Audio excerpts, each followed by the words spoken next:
My wife lost her memory 7 years ago. We thought it was just a tragic accident, a cruel twist of fate that took the brilliant woman I loved and left behind an empty, silent shell. But yesterday, my son and I took her to a new neurologist. When my son stepped out of the room to take a business call, the doctor leaned across his desk. His face was completely pale.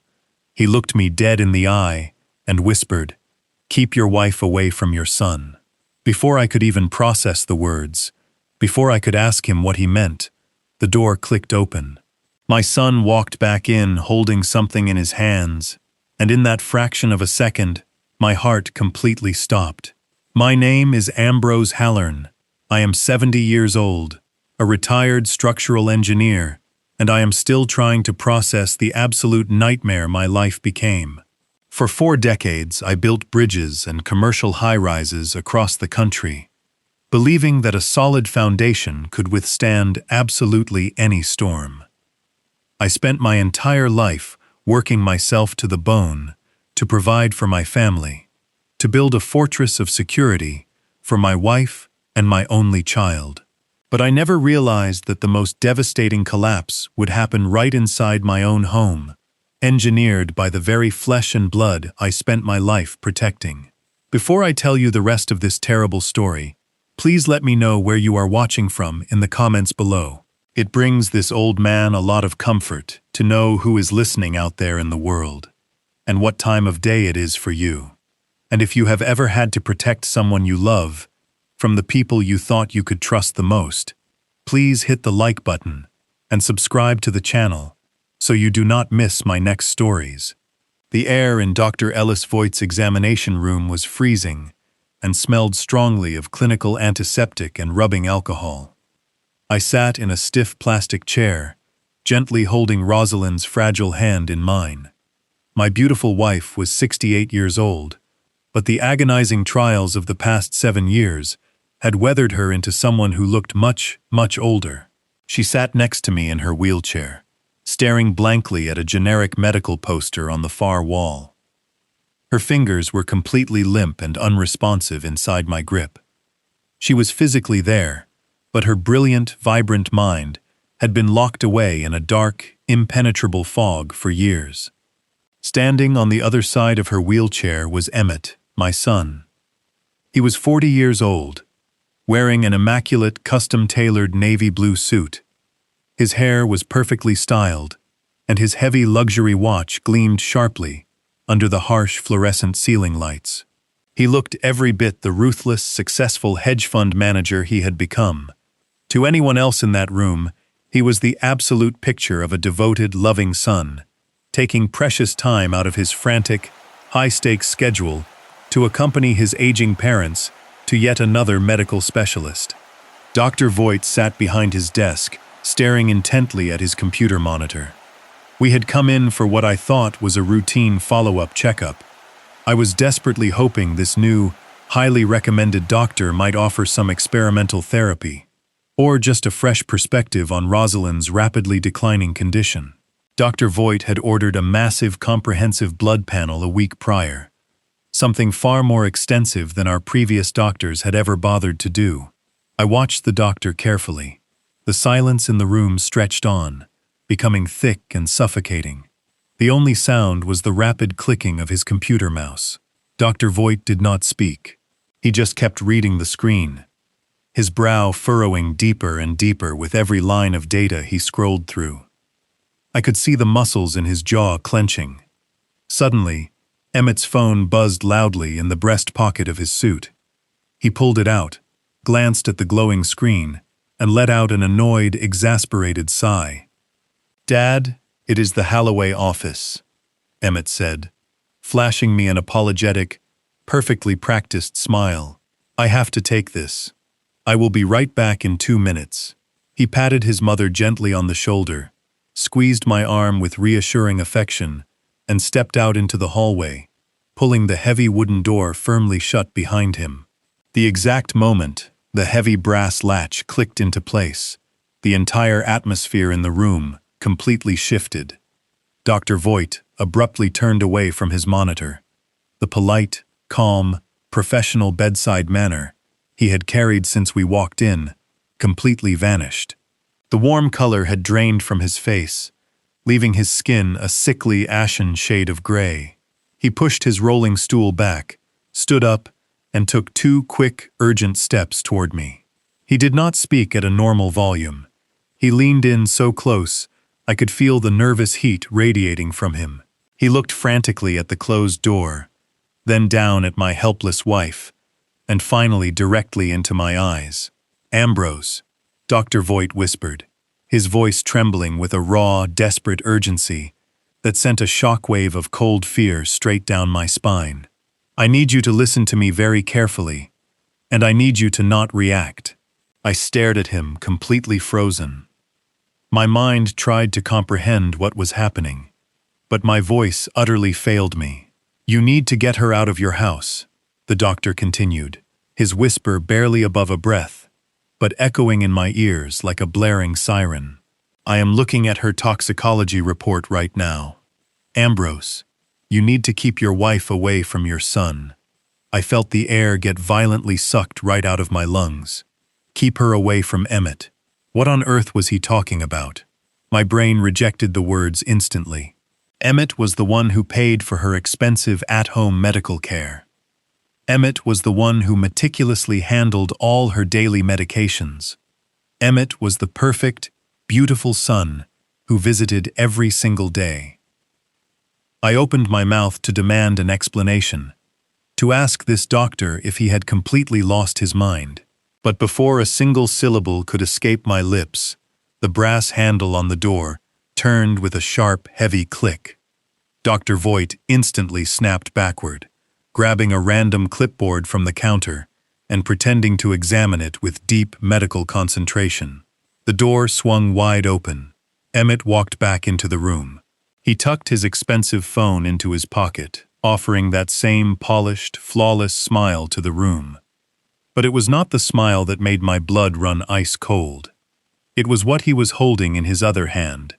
It was a tall, red stainless steel thermos. The paint was slightly chipped near the lid from years of relentless daily use. It was a completely ordinary object, something I had seen 1,000 times, but seeing it right after the doctor's terrifying warning made my stomach violently turn over. "All sorted," Emmett said smoothly, pulling his chair back and sitting down beside us.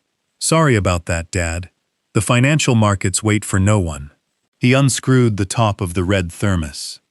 A faint, earthy, slightly metallic aroma drifted out and hung in the sterile air of the clinic.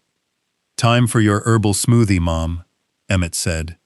His voice was soft, melodic, dripping with the patience of an absolute saint. He slowly lifted the thermos toward Rosalind's chapped lips. For 7 long years I had watched this exact ritual. I had watched it with a heart full of desperate gratitude for a son who cared so deeply for his broken mother.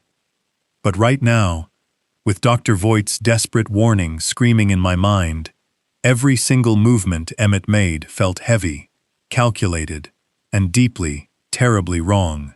Rosalind did not look at him. She was still staring blankly at the wall, lost in whatever dark fog clouded her mind. But as the cold metal rim of the thermos touched her bottom lip, while nothing inside her reacted, it was not a conscious, deliberate movement. It was a raw, primal, instinctual flinch. Her frail hand suddenly twitched upwards weakly, pushing the heavy red thermos away from her face. The sudden jerky motion caused the thick, dark liquid to slosh over the edge. A few large drops splashed directly onto my bare wrist. I gritted my teeth, forcing myself not to pull away or shout.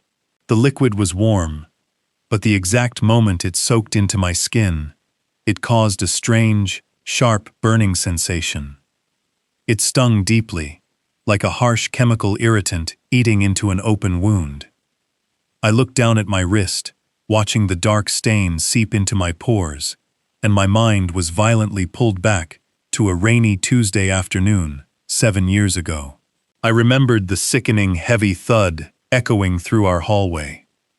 I remembered rushing out in a blind panic, to find my brilliant, vibrant Rosalind crumpled at the very bottom of our grand oak staircase. That brutal fall had supposedly shattered her skull, and eventually her entire mind. Since that exact day, ever since she came home from the hospital, as a confused, terrified shell, Emmett had stepped in. He had personally researched and blended this thick, dark botanical tea for her, serving it every single afternoon without fail. He claimed it was an expensive holistic remedy to soothe her damaged neurological pathways.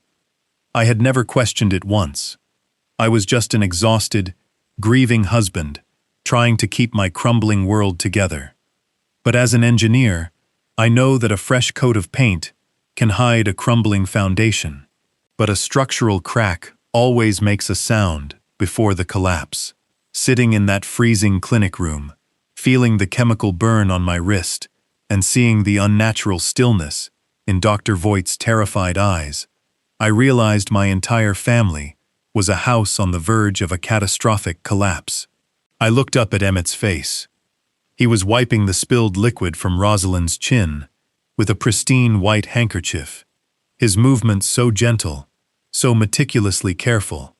But there was a tightness in his jaw, a cold, absolute dead focus in his eyes that I had never truly noticed until this exact moment. He was not looking at a mother he loved. He was looking at a task he needed to complete, a problem he needed to manage. "Dad, is everything okay?" Emmett asked, catching my intense stare. His voice was perfectly level, perfectly innocent. I forced the muscles in my face to relax. I forced myself to smile the tired, clueless smile of a broken old man who relied entirely on his successful son. "Yes, Emmett," I said, my voice completely steady, despite the hurricane of panic destroying my insides. "Everything is fine. I am just a little tired today." "Good," he murmured, turning his cold eyes back to his mother. "Come on, Mom. Drink up. It is for your own good." I sat there in the sterile silence, watching my wife swallow the dark liquid, feeling the burn on my wrist pulse like a warning alarm. I did not say another word. I just watched. But the old engineer in me was officially awake. The blueprints of my life had been completely falsified, and I was going to tear down the walls to find out exactly who signed off on the destruction of my family. The ride down the hospital elevator and into the underground parking garage was a masterclass in suffocating silence. Emmett pushed his mother in her wheelchair with the practiced ease of a beautiful son navigating the crowded corridors while responding to a work email on his phone with his free hand. I walked a few paces behind them, my mind racing 1,000,000 miles a minute. The faint burn on my wrist throbbed beneath my shirt cuff, a constant reminder of the doctor's whispered warning. "Keep your wife away from your son." The words echoed relentlessly in my head, drowning out the ambient noise of the hospital. We reached Emmett's luxury SUV, a massive, spotless black vehicle that smelled of expensive leather and absolute control. He lifted Rosalind from the wheelchair, murmuring meaningless comforts, and buckled her into the passenger seat. She stared straight ahead through the windshield, utterly disconnected from the world. I climbed into the back seat, sinking into the plush leather, feeling more like a prisoner than a father getting a ride from his boy. Emmett folded the wheelchair, loaded it into the trunk with a heavy thud, and slid into the driver's seat. He started the engine, the motor humming to life with barely a whisper, and we pulled out into the afternoon traffic. For the first 15 minutes, the only sound was the low rhythm of the tires on the asphalt and the soft classical music playing from the car speakers. I watched the back of Emmett's perfectly groomed head. I needed to test the waters. I needed to see how the concrete would react if I tapped on a load-bearing pillar. "Emmett," I began, keeping my voice mild and slightly raspy, playing the part of the tired, overwhelmed old man perfectly. That appointment was certainly strange, was it not? I have never seen a doctor react quite like that to a standard blood panel. Emmett glanced at me through the rear-view mirror. His eyes were calm, utterly devoid of any panic or guilt. "What do you mean, Dad?" he asked smoothly, keeping his attention casually on the road ahead. Dr. Voigt seemed very professional to me. A bit stiff, perhaps, but capable. I shifted in my seat, rubbing my stinging wrist under my sleeve. "He seemed alarmed," I continued, letting a note of genuine parental concern slip into my tone. "Just before you walked back in with the thermos, he looked completely pale. He was muttering something about the test results. It makes a man worry, Emmett. You know how much I worry about your mother." Emmett let out a soft, dismissive chuckle. It was a perfectly executed sound, designed to make my concerns feel foolish. "Dad, you have to remember that these clinical neurologists are incredibly rigid. They look at a chart, they see an anomaly that does not fit their textbook training, and they panic. They lack vision." I paused, letting the silence hang for a moment before pushing a little harder. "He seemed particularly interested in what Rosalind was ingesting," I said, keeping my gaze fixed on the back of his neck. "That smoothie you make her. What exactly is in that red thermos, son? You have been making it every single day since she came home from the hospital 7 years ago. I know you say it is for her nerves, but what are the actual ingredients?" Emmett did not miss a beat. His shoulders did not tense. He simply reached out and tapped the digital display on the dashboard. "Let us get Sabine on the line," he said, his tone entirely reasonable and accommodating. "She handles importing the supplements. She can explain it better than I can." The phone rang twice through the car speakers before she answered. Sabine's voice filled the cabin, crisp, energetic, and laced with that patronizing sweetness she always used when speaking to me. "Emmett, darling, is everything all right? How was the appointment with the new doctor?" "We are on our way back, Sabine," Emmett replied smoothly. "Dad is just asking a few questions about Mom's daily botanical blend. He said Dr. Voigt seemed a little confused by her blood work today." I heard a sharp, dramatic sigh from the speakers. It was a sigh of absolute put-upon exhaustion. "Oh, Dad," Sabine said, addressing me directly. "Please tell me you did not let that arrogant doctor get into your head. I warned you about these Western medicine specialists. They absolutely despise any treatment plan they cannot heavily bill your insurance for." "Sabine, I just want to understand what my wife is drinking," I said, maintaining my gentle, pleading tone. "It is a highly specialized custom Swiss botanical blend, Dad," she explained, her voice gaining a sharp edge of authority. "We import it from a private holistic clinic in Zurich. It contains rare adaptogens and neurocompounds that you cannot even get approved by the rigid agencies in this country. It costs us $2,000 out of pocket every single month, Dad. We gladly pay it, because it is the only thing that stops Mom from having those terrible, violent tremors. Remember how bad she was before we started the regimen? Do you want her to go back to shaking uncontrollably in her bed?" The guilt trip was deployed with absolute tactical precision. It was designed to make me feel ungrateful and entirely dependent on their generosity. "We sacrificed so much to keep her stable, Dad," Sabine continued, her voice softening into a counterfeit display of wounded affection. "Emmett wakes up at 5 in the morning every day to measure and blend that mixture precisely to the milligram. We do it out of love. Do not let some ego-driven clinic doctor undo all the miraculous progress we have made over the years." I sat back against the cold leather, letting her fabricated guilt wash over me. To an outsider, it was a flawless, airtight explanation. I swallowed hard, playing my assigned role to absolute perfection. "You are right, Sabine," I murmured, letting my voice sound adequately ashamed and frail. "I am sorry. I am just a frightened old man, trying to understand things that are beyond my grasp. I appreciate everything you and Emmett do for her. I really do. Thank you, Dad." Sabine replied, her patronizing victory complete. "We will see you at home." The call disconnected, plunging the SUV back into silence. "You do not need to worry, Dad," Emmett said softly.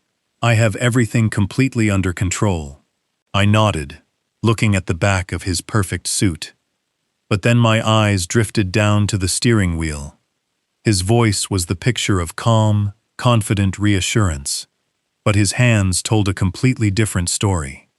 Emmett was gripping the thick leather of the steering wheel with such terrifying, brutal force that his knuckles were bone white. His fingers were locked in a rigid, desperate death grip, and his entire forearm was trembling violently against the console. The lie was absolutely perfect, but his body was screaming in raw, undisguised panic. He knew that I was watching him, and he was terrified of what I might actually be thinking right now. The rest of the evening passed in a suffocating haze of enforced normalcy. We arrived at our sprawling suburban home, the house I had designed and built from the ground up to be my family's ultimate sanctuary. Emmett helped Rosalind out of the car, his movements as gentle and precise as a seasoned nurse. He guided her into the living room, settled her into her favorite recliner, and draped a soft woolen blanket over her frail shoulders. Sabine was waiting for us, offering a sympathetic smile and a plate of warm food that I could barely force myself to swallow. They moved around the house with total ownership, managing the caregivers, adjusting the thermostat, and speaking in hushed, respectful tones about my wife's tragic condition. To anyone looking through the front window, it was a moving portrait of generational love and devotion. But the faint, persistent stinging on my wrist was a constant, undeniable reminder of the doctor's terrified whisper, "Keep your wife away from your son." I excused myself early, claiming the emotional toll of the appointment had completely drained my energy. I retreated to the master bedroom, closing the heavy wooden door behind me. But I did not even attempt to lie down. I paced the floor in the dark, the silence of the house pressing down on me like a physical weight. My mind was a chaotic storm of memories, medical charts, and the image of Emmett's white knuckles gripping the steering wheel. I am a structural engineer by trade, and my instincts have kept thousands of people safe over a 40-year career. I know how buildings breathe. I know how they settle into the earth, and I know exactly how they fail. People outside the industry look at a freshly painted wall and see a flawless, beautiful structure. They admire the crown molding and the polished hardwood floors. But an engineer does not look at the paint. We listen for the tiny microscopic fractures in the concrete. We measure the subtle millimeter shifts in the load-bearing columns. Standing in the darkness of my bedroom, I applied that exact same logic to my son. Emmett had painted a masterful facade. He was the wealthy hedge fund manager, the devoted child who stepped up when tragedy struck, the pillar of strength for his aging parents. But the foundation was cracking. The sudden panic in the clinic, the elaborate lie about a Swiss botanical blend, the terrifying grip on the steering wheel, and the doctor who looked like he had seen a ghost. These were not minor settling noises. These were the sounds of snapping steel. I was sure. Around midnight, the house finally grew quiet. I heard the muffled sounds of Emmett and Sabine retiring to the guest suite at the far end of the hallway. I waited another 30 minutes, listening to the rhythmic ticking of the grandfather clock in the study, before I silently opened my bedroom door. I stopped in the shadows, just outside the expansive kitchen. A single pendant light was illuminated over the marble island. Emmett was standing there, fully dressed in his suit trousers and a crisp white shirt, the sleeves rolled up to his elbows. He was holding the red thermos.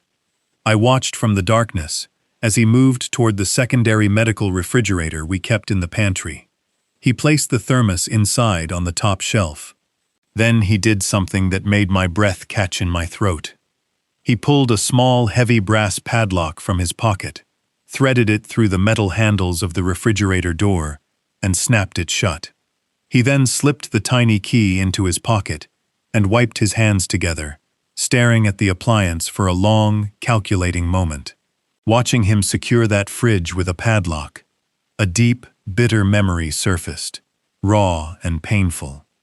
7 years ago, in the chaotic, devastating aftermath of Rosalind's terrible fall down the stairs, my entire world had stopped.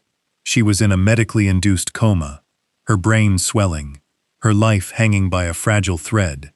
I could not leave her side at the hospital. I was a wreck, unable to focus on anything but the rhythmic beeping of her heart monitor.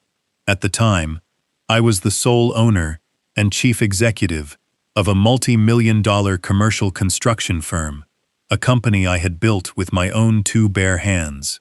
Emmett, seeing my absolute despair, had stepped in to lift the burden.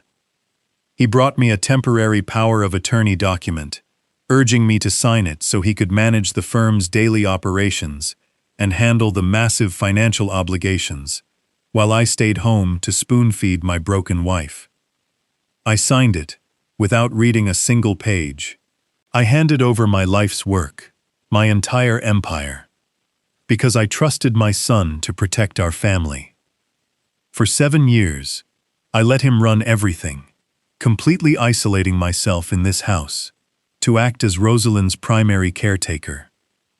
Now standing in the shadows of my own kitchen, a horrifying realization washed over me. Emmett was not locking up a precious, expensive, holistic medicine to keep it safe from spilling. He was locking up a dangerous substance to ensure absolutely no one else in the house could ever access it.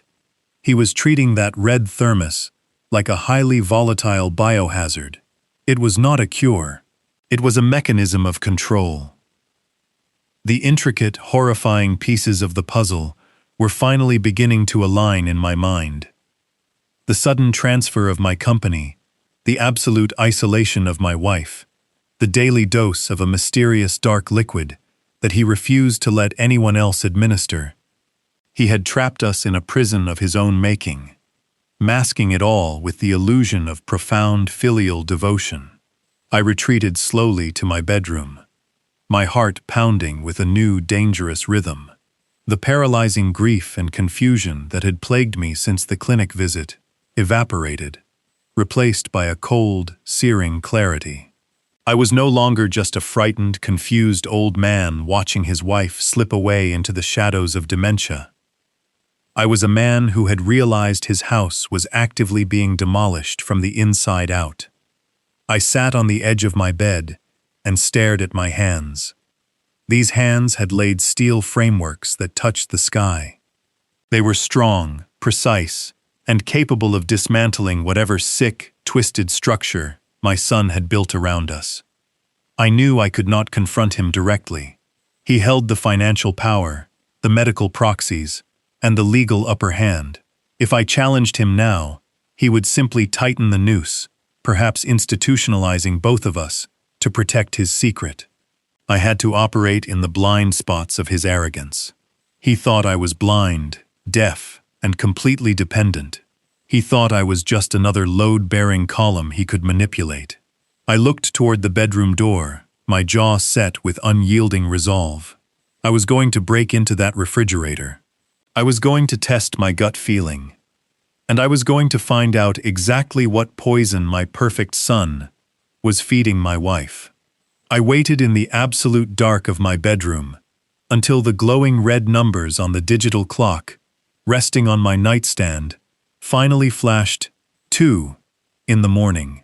The sprawling suburban house was profoundly silent, deeply settled into the heavy, suffocating quiet that only arrives in the absolute dead of night. My heart was thumping a relentless, frantic rhythm against my ribs, a sensation I had not felt since my early days, walking across narrow steel beams, suspended high above the city skyline. I had spent the last 2 hours sitting completely still, in the dark, meticulously planning out my next sequence of movements. From the bottom of my old leather travel bag, I retrieved a small, sterile glass vial I usually kept for storing my travel medications. I also grabbed a tiny plastic bottle of dark food coloring from a forgotten baking kit Rosalind used to keep hidden in her craft closet, along with a thin tension wrench and a curved hook pick from a specialized tool set I had kept since my days working on massive construction sites. Back then, managing multi-million-dollar commercial job sites meant occasionally having to creatively bypass jammed equipment lockboxes when my tired foremen inevitably lost their keys. I never thought in a million years I would be using those exact same lockpicking tools to quietly break into a refrigerator inside my own home. I slipped out of my bedroom, deliberately leaving my hard shoes behind. I moved slowly down the long hallway in my thick wool socks, placing my feet incredibly carefully on the very outer edges of the floorboards, where the wood was solidly braced by the structural joists directly below. I knew every single millimeter of this house. I had designed it myself. I knew exactly which floorboards would groan under a heavy step, and which ones would hold my entire weight, in total absolute silence. The descent down the grand oak staircase felt like an agonizing eternity. Every shifting shadow in the dark house seemed to maliciously stretch and twist, playing terrifying tricks on my exhausted, aging eyes. I reached the bottom landing and paused, holding my breath and listening intently to the house. Nothing. There was only the faint, distant hum of the central air conditioning unit, gently kicking on. I crept forward into the expansive kitchen, silently bypassing the massive marble island, and headed straight for the secondary medical refrigerator, tucked deep inside the walk-in pantry. The small, heavy brass padlock hung securely on the metal handles, gleaming faintly in the ambient pale moonlight filtering through the tall kitchen windows. I knelt down on the cold ceramic tile floor, carefully pulling a small pen light from my pocket. I clamped the tiny flashlight firmly between my teeth, freeing both of my trembling hands for the delicate work ahead. I inserted the tension wrench into the bottom of the keyway, applying a very light, steady pressure with my left thumb. With my right hand, I gently slid the curved hook pick deeply into the lock. The internal mechanism was surprisingly cheap, a standard brass tumbler that offered almost no real resistance to an experienced hand. I felt the first metal pin bind, then audibly click perfectly into place. Then I moved to the second. Then I pushed the third. A few seconds later, the internal cylinder gave way, with a remarkably soft, yielding metallic click. I caught the heavy brass lock securely in my palm before it could hit the metal door and make a disastrous sound. I slipped it into my deep trouser pocket and gently pulled the refrigerator doors apart. A wave of cool, artificial air washed immediately over my sweating face. There, sitting entirely alone on the top wire shelf, was the chipped red thermos. I reached out and firmly grabbed it. It felt unnaturally heavy and cold in my hands. I carefully unscrewed the metal lid, wincing visibly as the faint metallic, profoundly earthy smell drifted out once again into the confined space. Working as quickly as my old hands would allow, I uncapped my sterile glass vial. I carefully poured about 2 fluid ounces of the thick, murky, dark liquid directly into the small tube. I sealed the vial tightly, ensuring it would not leak, and slipped it deep into my pocket for safekeeping. I then took the heavy red thermos over to the deep kitchen sink. I dumped the entire remaining contents of the dark liquid straight down the drain, watching it swirl and completely vanish into the dark plumbing pipes. I rinsed the thermos thoroughly with freezing cold tap water, making sure no residue remained on the stainless steel walls. I quickly refilled the container with fresh filtered water, meticulously adding 3 precise drops of the dark food coloring I had brought down with me from upstairs. I swirled the new mixture around in circles until it perfectly matched the murky, opaque visual consistency of Emmett's supposed holistic herbal blend. I tightly screwed the lid back onto the thermos, wiped the stainless steel exterior completely clean with a dry dish towel, and tiptoed back to the dark pantry to place it exactly where I had originally found it. I was just reaching deeply into my pocket to retrieve the brass padlock when my blood ran entirely cold. A sharp, distinct, terrifying creak echoed clearly from the very top of the wooden stairs. Footsteps. Someone in the house was awake. The soft padding of bare feet grew steadily louder, moving methodically down the upper hallway and approaching the top of the stairs. Pure panic surged violently through my chest, like a sudden jolt of electricity. I had only seconds to react before I was discovered. I frantically looped the heavy brass padlock back through the metal handles of the refrigerator, pressing the shackle down hard until it clicked shut with a terrifyingly loud metallic snap. The approaching footsteps were halfway down the stairs now. I looked frantically around the moonlit kitchen.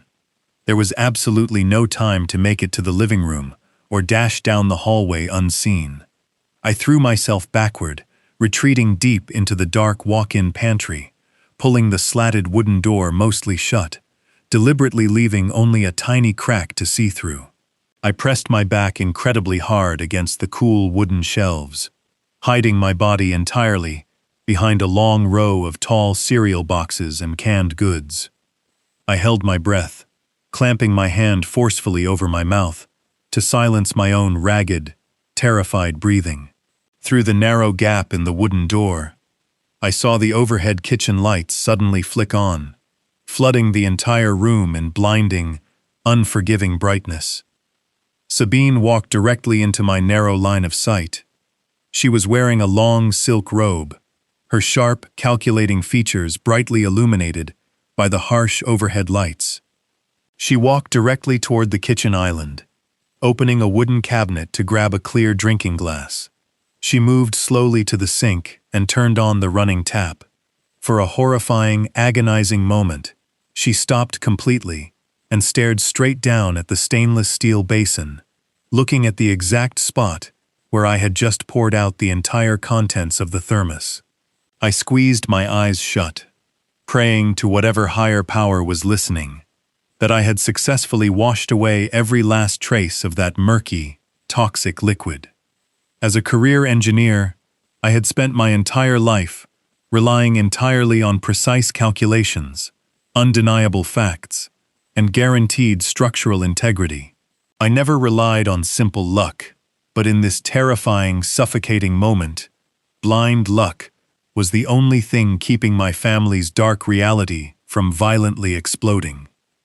The silence in the house felt heavily oppressive, thick with unspoken secrets and malicious intent. I could feel the cold glass of the sterile vial pressing hard against my thigh, a tiny container holding a terrifying mystery that could completely shatter my entire world.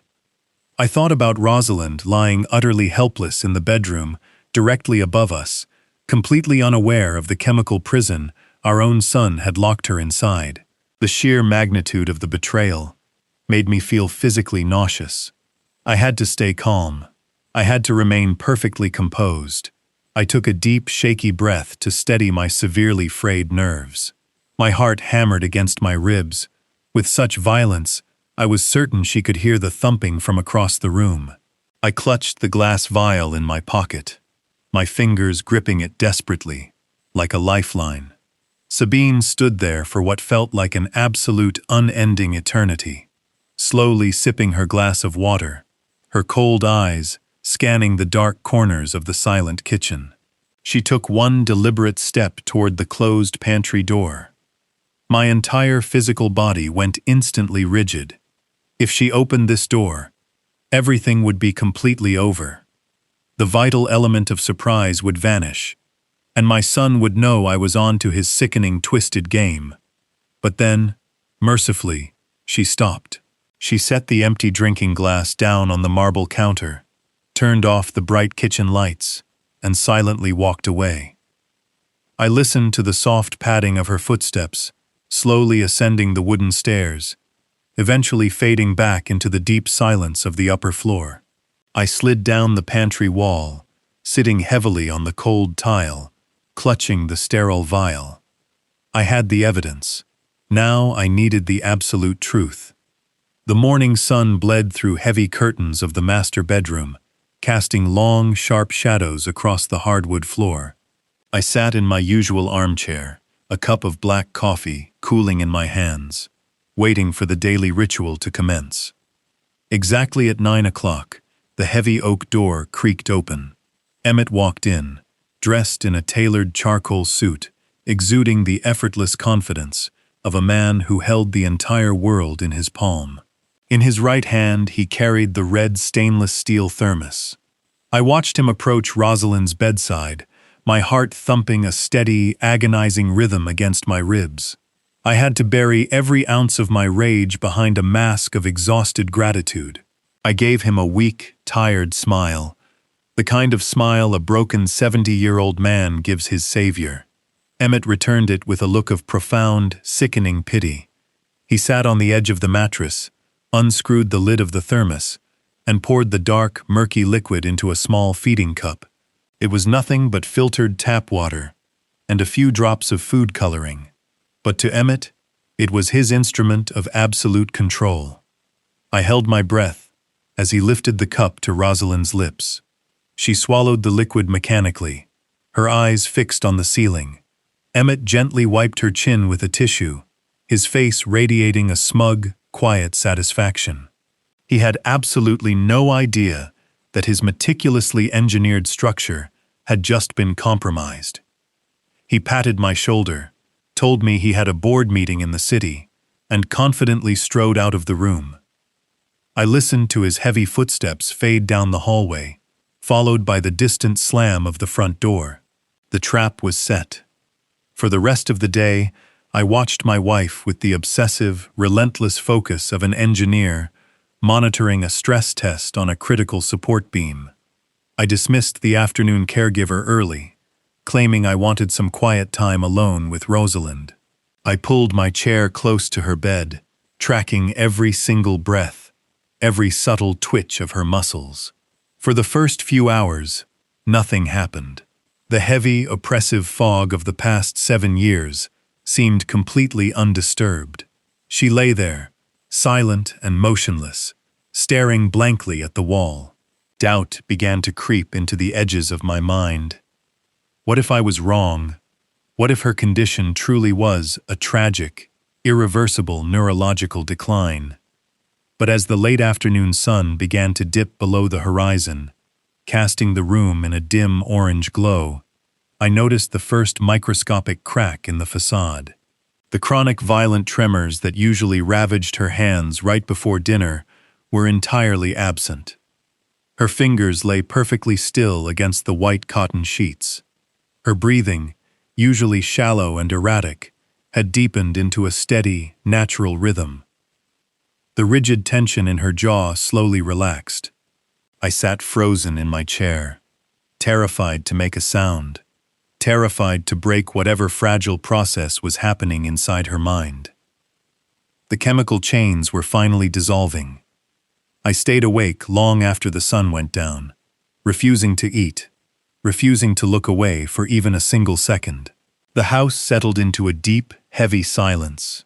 But my mind was screaming with a mixture of overwhelming hope and absolute terror. I was waiting for a ghost to return to the world of the living. The hours dragged on with agonizing slowness. Midnight passed, then 1 o'clock in the morning, then 2. My eyes burned with exhaustion, but I forced them to stay open. The digital clock on the nightstand glowed with a harsh red light in the pitch-black room. It was exactly 4 o'clock in the morning when the unthinkable finally happened. The quiet rhythm of the room was shattered by a sudden, sharp gasp. I bolted upright in my chair, my heart leaping into my throat. Rosalind shifted violently under the heavy blankets. The slow, mechanical movements of the past 7 years were gone. She threw the covers off her chest with a frantic, uncoordinated burst of energy. I lunged forward, falling to my knees right beside the bed, hovering my hands over her shaking shoulders. Rosalind slowly turned her head toward me. The ambient moonlight from the window caught her face, and I completely stopped breathing. The thick, impenetrable fog that had glazed over her irises for 7 agonizing years, was entirely gone. Her eyes were completely clear, sharp, and intensely focused. But they were not filled with the warm, loving recognition I had spent thousands of sleepless nights praying for. They were wide, dilated, and filled with a raw, primal, absolute terror. It was a look of pure horror. The look of someone who had just woken up, entirely trapped inside a burning building. "Ambrose," she breathed out. "My name." She said my name. It was a raspy, fragile whisper, severely damaged by years of total silence, but it was undeniably her voice. The shock hit me so hard I felt physically leveled. I reached out to gently touch her face, to tell her she was safe, to tell her I was right here. But before my fingers could even brush her cheek, she lunged forward. Her frail, bony hands shot out of the dark and grabbed the collar of my shirt. The sheer desperate strength in her grip was terrifying. She pulled me down toward her face, her chest heaving with rapid, panicked breaths. Her eyes darted wildly around the dark room, searching the shadows, as if expecting a predator to leap out from the corners. She looked back at me, her expression twisting in absolute agony. Her lips trembled violently as she tried to force her vocal cords to work. I leaned in closer, my ear hovering inches from her mouth, completely paralyzed by the sheer gravity of the moment.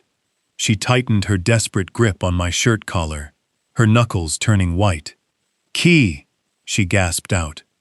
It was just one single ragged word, forced out with every last ounce of energy she possessed. "Key." Before I could ask her what she meant, before I could beg her to keep speaking, a sudden violent spasm tore through her entire body. A massive crushing migraine visibly struck her. She let out a sharp, agonized cry, her hands instantly releasing my shirt to clutch desperately at the sides of her head. Her back arched sharply against the mattress, her eyes rolling upward as the overwhelming pain short-circuited her recovering brain. And then, as quickly as she had returned to me, she collapsed backward onto the pillows, slipping instantly into a deep, heavy unconsciousness. I was left kneeling on the hard wooden floor, completely alone in the freezing dark, my hands violently trembling. The room fell back into a suffocating, terrifying silence. "Key." The word echoed relentlessly in my shattered mind. My wife was locked inside a chemical prison, and I had just heard the first agonizing transmission from the abyss. I knew right then, with a cold and absolute certainty, that I would brutally tear my own treacherous son apart, piece by piece, to find the exact hidden lock it truly belonged to. The pale morning sunlight filtered through the heavy curtains, bringing with it a profound sense of impending destruction. I had not slept a single second since Rosalind passed out in my arms. I sat in my armchair, perfectly still, watching the rhythmic rise and fall of her chest. She had not spoken again. The heavy chemical-induced slumber had reclaimed her, pulling her back down into the dark abyss. But the single word she had gasped into the silence of the night was burned permanently into my mind. "Key." I repeated it over and over, turning it over in my thoughts like a jagged stone.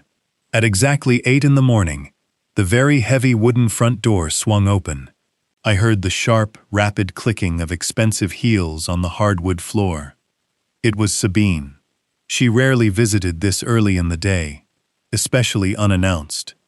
I quickly wiped my face, rubbing my eyes to manufacture the look of an exhausted, helpless old man, and walked out into the hallway to intercept her. Sabine was standing in the foyer, holding a pristine white pastry box. "Good morning, Dad," she said, her voice dripping with that manufactured sugary sweetness. "I brought some fresh croissants from the bakery downtown. I thought you might need a little pick-me-up after yesterday." I offered a weak, trembling smile, accepting the box with a shaky hand. "You are too kind, Sabine," I murmured. "I am just so incredibly tired today." I left her in the kitchen, and walked back toward the master bedroom, leaving the door open just a crack.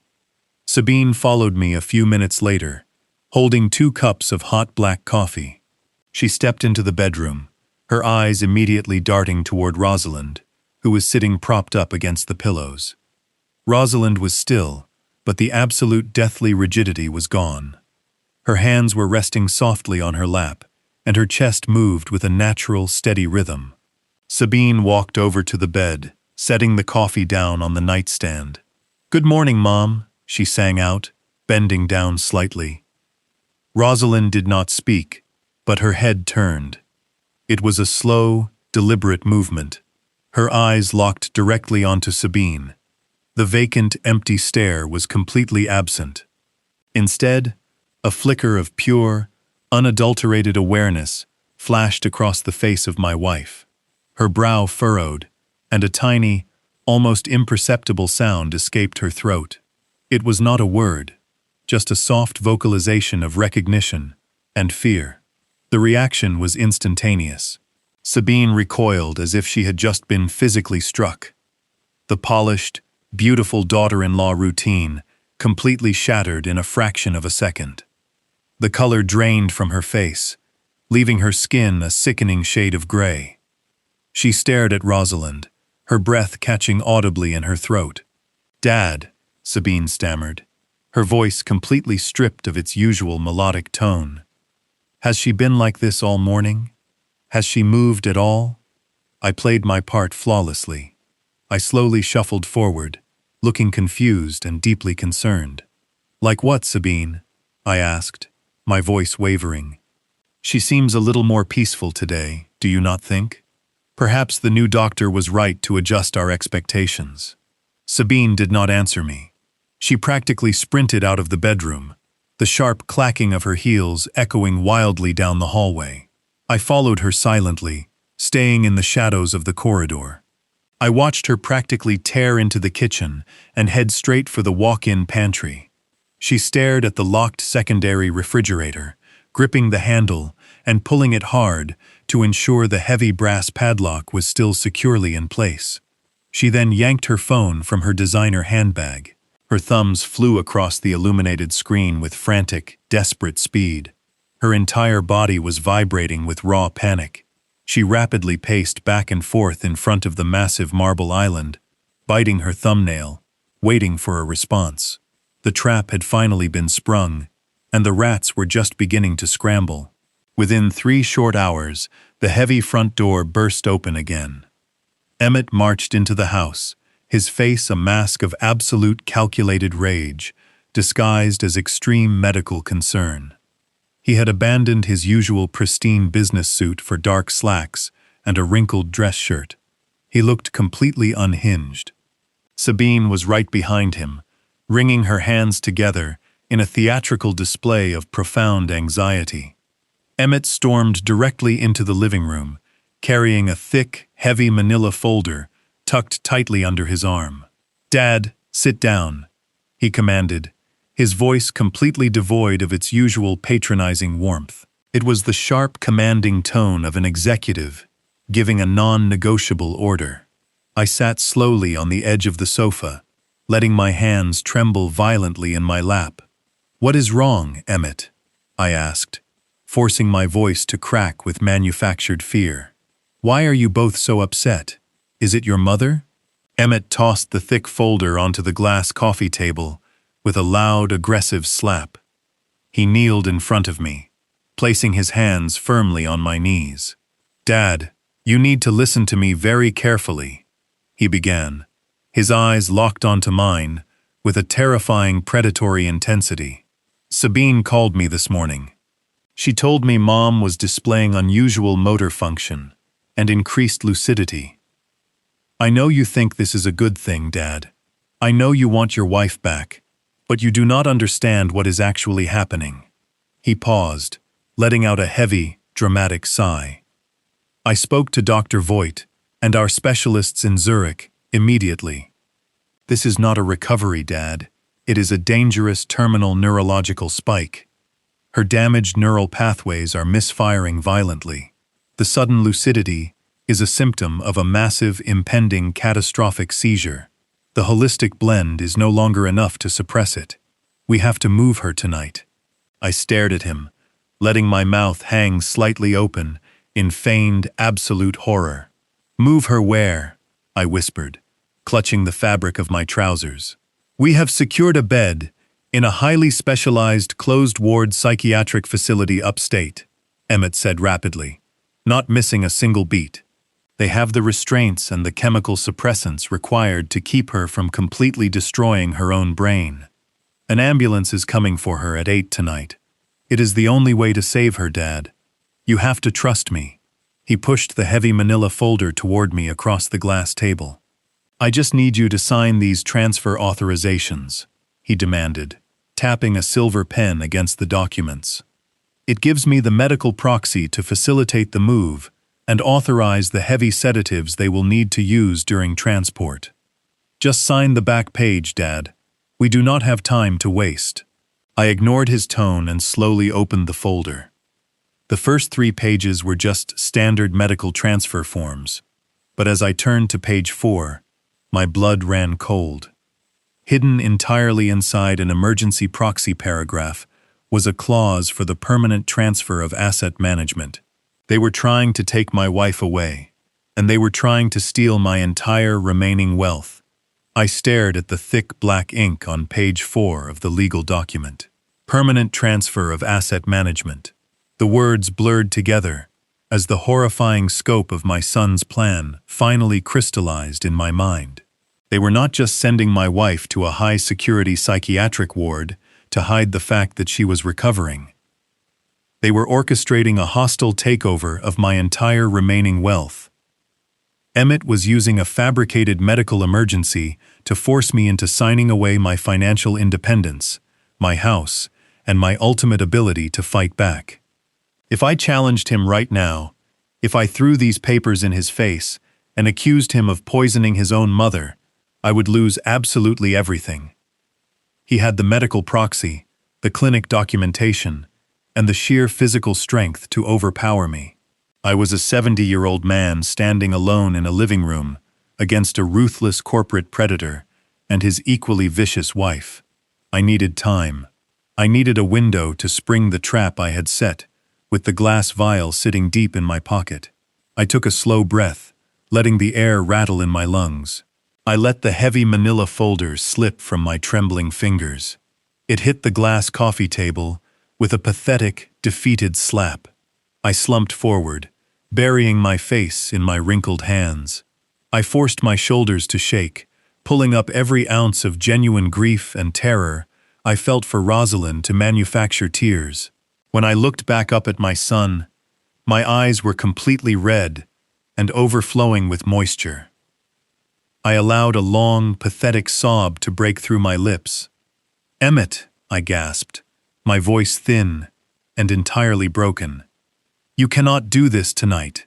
You cannot take her away from me in the dark, like some common criminal. She is my wife. She has been my entire world for over 40 years. Emmett crossed his arms tightly over his chest, his face hardening into a mask of pure impatience. He glanced at Sabine, who rolled her eyes, letting out a sharp, irritated sigh. "Dad, we have been over this," Emmett said, his tone dripping with patronizing exhaustion. "It is a medical necessity. If we do not transport her immediately, she could suffer a fatal aneurysm. The doctors have already arranged the specialized transport team. You are not thinking logically. You are letting your emotions endanger her life." I fell to my knees, right there on the expensive Persian rug. The physical submission was the ultimate display of my completely manufactured surrender. I looked up at the two of them, playing the role of the helpless, clueless old fool they desperately wanted me to be. 3 days, I begged, letting my voice crack and pitch upward in absolute desperation. Just give me 3 more days. Let me say goodbye to her in the home we built together. Let me sit by her side and read her favorite books one last time. If you take her tonight, the shock will kill me. Emmett, I swear it will kill me." Sabine stepped forward, looking down at me with an expression of profound disgust. Emmett, we cannot delay the transport. The deposit for the private psychiatric suite has already been wired. If we wait, we lose the reservation, and your mother might have another episode. Let him have his 3 days, Sabine, Emmett interrupted smoothly, holding up his hand to silence his wife. He looked down at me, his eyes gleaming with the arrogant thrill of absolute victory. He saw a broken, defeated old man kneeling on the floor, completely subjugated to his will. He believed his meticulously engineered structure had proven completely impenetrable. He believed he had won. I will call the clinic and buy you exactly 72 hours, Dad, Emmett continued, his voice adopting that sickening reasonable cadence once again. But you have to sign the transfer authorizations right now, all of them. I need the legal power to keep the psychiatric ward holding her bed, and I need the asset management proxy finalized so I can release the funds to pay for her extensive incoming treatments. You sign the papers tonight, and you get your 3 days to say a long, proper goodbye. After that, the ambulance comes, and you do not interfere. Do we have a deal? I nodded rapidly, wiping my wet face with the back of my trembling hand. Yes, I whispered. Yes, whatever you need, Emmett. Just please let me keep her here until Friday. Emmett snatched the manila folder off the coffee table and shoved it directly into my chest, clicking his expensive silver pen and pressing it into my palm. I took the heavy pen, letting my fingers fumble clumsily with the slick metal casing. I opened the folder to the first page, staring at the little yellow sticky notes Sabine had meticulously placed next to every required signature line. I took a deep, shaky breath and pressed the pen to the paper. During my 4 decades running a massive commercial construction firm, I had handled thousands of highly sensitive multi-million-dollar contracts. In the vicious, cutthroat world of commercial real estate, fraudulent documents and hostile takeovers were a constant looming threat. To protect myself, my corporate attorneys and I had legally registered a very specific, highly classified security measure. My legally binding official signature required my middle initial, the letter M, written with a very distinct, unbroken loop connecting it to my last name. Any document I ever signed without that specific middle initial was immediately legally void, classified by my legal team as an invalid variant, used strictly for draft reviews and non-binding preliminary negotiations. Emmett knew absolutely nothing about this corporate safeguard.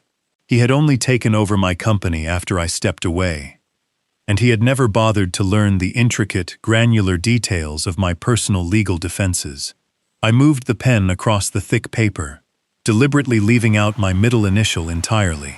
I signed my first and last name with a jagged, trembling script, making it look exactly like the desperate handwriting of a terrified old man. I flipped through the pages, signing the medical proxy. I turned to page 4, staring directly at the permanent asset transfer clause, and signed that invalid variant once again. I repeated the deliberate mistake on every single line, handing the folder back to my son with a look of pathetic defeat. Emmett snatched the documents quickly, flipping through the pages to verify the ink was in the right places. A chilling smile spread across his perfectly groomed face. "Thank you, Dad," he said smoothly. "You are making the right choice. We will see you on Friday morning with the transport team. Do not do anything foolish." I watched from the floor as Emmett and Sabine strutted out of the living room. The heavy front door slammed shut behind them, sealing the house in silence. I stayed on my knees, listening to the distant sound of their vehicle pulling out of the driveway. Once the faint engine hum vanished completely into the night, the trembling in my hands stopped. The tears dried on my face. I stood up smoothly, rolling my shoulders back. The helpless old man vanished, replaced by the calculating engineer. They had given me 3 days. It was all the time I needed to completely and utterly destroy them. The heavy front door clicked shut. Emmett and Sabine were gone. I pushed myself up from the rug. I had precisely 72 hours before that transport team arrived for Rosalind. I retreated to the master bedroom where my wife slept deeply, her breathing steady and natural for the first time in 7 years. The sterile glass vial was still burning a hole in my pocket, heavy with the toxic secret that had stolen her mind. The next morning broke with a dull gray light. I knew Emmett too well to think he would leave us unmonitored. I had built this house, mapping out every sightline and security angle. But Emmett had updated the exterior cameras when he took over my construction empire. I had to assume that eyes were watching my every move. I spent the early hours playing my assigned role to absolute perfection. I shuffled around the kitchen in my worn slippers, my shoulders slumped in defeat, pouring a cup of black coffee with deliberately trembling hands. I sat at the island, staring blankly at the marble countertop, looking every bit the shattered, grieving husband, preparing for his ultimate loss. Around 9 in the morning, I began the mundane chore that would serve as my cover. I gathered the kitchen trash methodically, tying off the heavy plastic bags. I slipped my hand deep into my pocket, my fingers wrapping tightly around the cold glass of the sterile vial. I carefully transferred it to the inner breast pocket of my thick wool cardigan, zipping it securely shut. I took the heavy trash bags and slowly shuffled toward the back door. The morning air was biting and crisp, carrying the faint scent of impending rain. I walked down the paved driveway, my head bowed low, moving with the sluggish, labored gait of a broken man. I could feel the cold, unblinking lens of the security camera, mounted above the garage, tracking my progress. I kept my face hidden, letting the collar of my cardigan shield my expression. Our property backed up against a narrow, overgrown alleyway that serviced the rear entrances of the neighborhood estates. When I designed the perimeter walls 4 decades ago, I had deliberately left a small, irregular blind spot directly behind the massive ancient oak tree that anchored the far corner of the lot. The sprawling branches and the angle of the tall brick retaining wall created a dense pocket of heavy shadows that no camera could penetrate. I reached the large plastic garbage bins lined up against the brick wall. I lifted the heavy lids, tossing the bags inside. With a loud, hollow thud, I paused, taking a slow, deep breath, and took 3 quick, deliberate steps backward into the dense shadows behind the ancient oak tree. The alleyway was dead quiet, choked with wild ivy and forgotten debris. From the deepest part of the shadows, a figure detached itself from the brick wall. He stepped forward silently, chewing on the end of an unlit cigar. Barnaby Quill was 72 years old, but he still carried the broad, intimidating frame of the ruthless private investigator he had been for over 40 years. We called him Quill.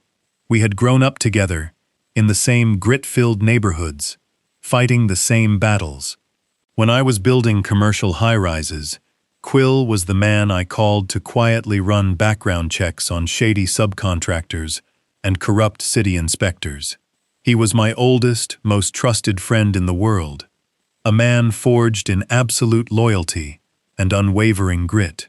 "You look like pure hell, Ambrose," Quill rasped, his voice sounding like coarse sandpaper grinding against gravel. He did not step out into the light, keeping his broad shoulders firmly planted in the concealing darkness. He wore a faded trench coat and a dark newsboy cap pulled low over his sharp, observant eyes. "I feel like it, Quill," I whispered back, my voice tight with a mixture of immense relief and lingering terror. "Thank you for coming on such short notice. I know I did not give you much to go on when I called from the burner phone this morning." "You said it was life or death," Quill grunted, shifting the unlit cigar to the other side of his mouth. "In 40 years, you have never used those exact words with me. So what kind of mess are we looking at? Your boy Emmett finally crossed a line he cannot buy his way back from. I reached into the inner pocket of my thick wool cardigan. My fingers trembled slightly as I pulled out the sterile glass vial. The dark, murky liquid sloshed heavily against the curved glass walls. I held it out into the shadows. Quill reached forward, his large, calloused hand wrapping securely around the small vial. He held it up slightly, squinting at the dark fluid. Emmett has been feeding this to Rosalind every single day for the past 7 years, I explained, forcing my voice to remain steady, despite the absolute hurricane of rage churning in my gut. He told me it was a highly expensive imported Swiss botanical blend to treat her neurological tremors.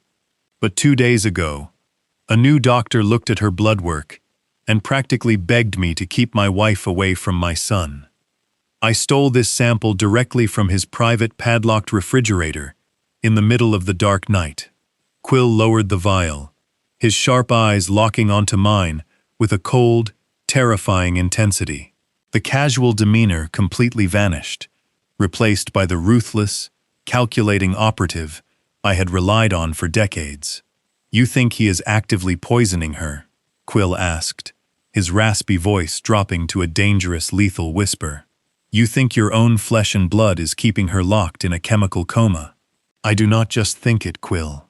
I know it," I replied, my voice hard and absolute. "She woke up last night.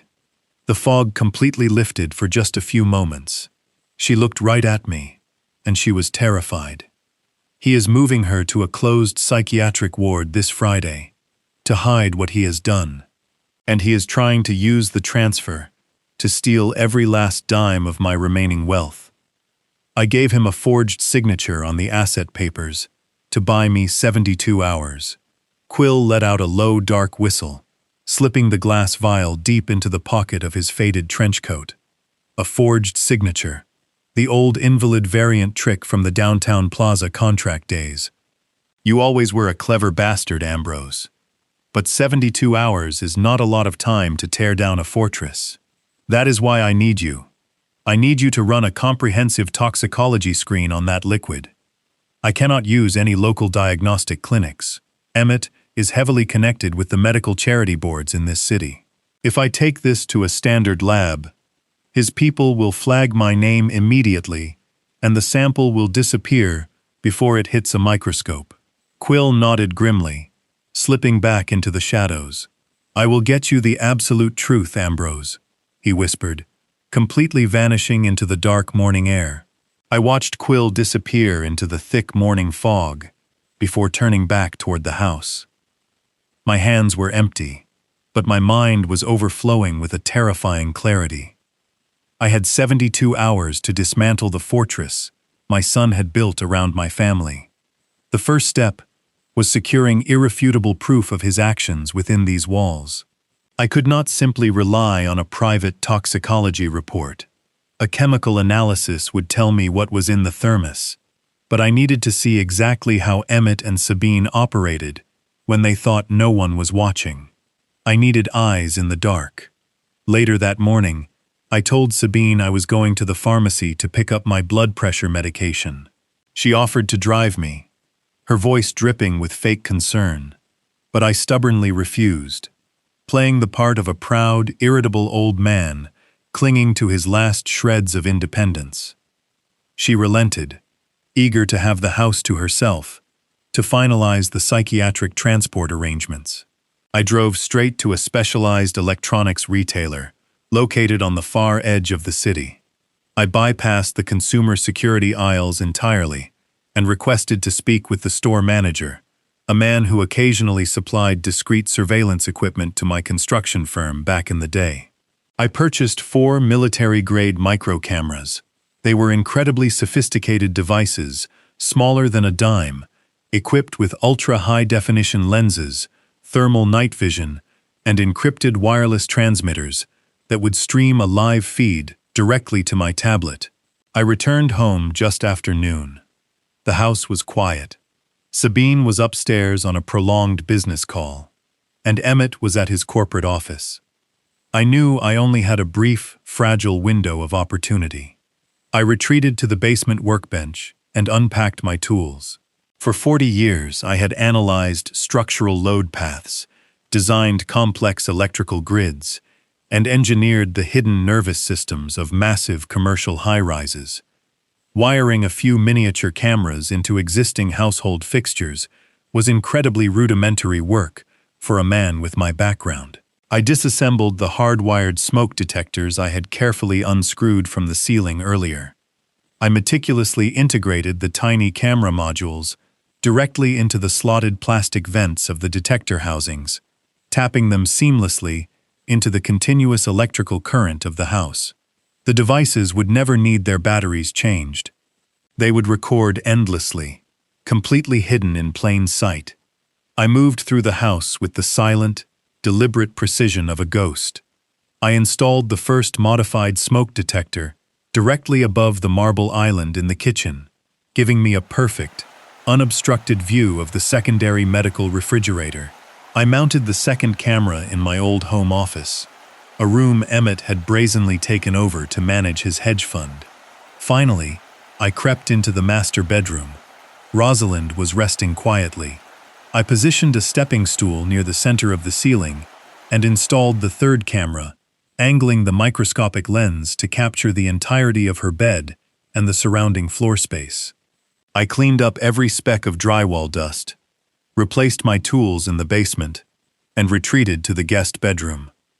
I locked the door and pulled out my tablet, booting up the encrypted monitoring software. The screen flickered to life, splitting into 4 crystal-clear, high-definition quadrants. The audio feeds were incredibly sensitive. I spent the remainder of the afternoon and evening sitting in my chair, staring intently at the glowing screen. I watched Sabine pace the kitchen while talking on her phone, complaining bitterly about the logistical annoyances of transferring Rosalind to the closed ward. I watched Emmett return from the city, his posture rigid and arrogant, as he moved through my house, pouring himself a glass of expensive scotch in my office. They were completely unaware of the invisible net I had just cast over them. Night fell, plunging the large suburban house into darkness.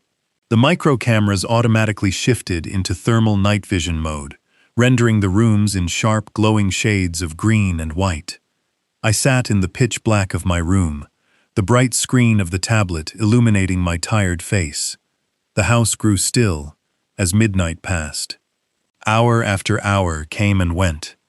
I refused to close my eyes, fueled by a potent mixture of adrenaline and pure, unadulterated rage.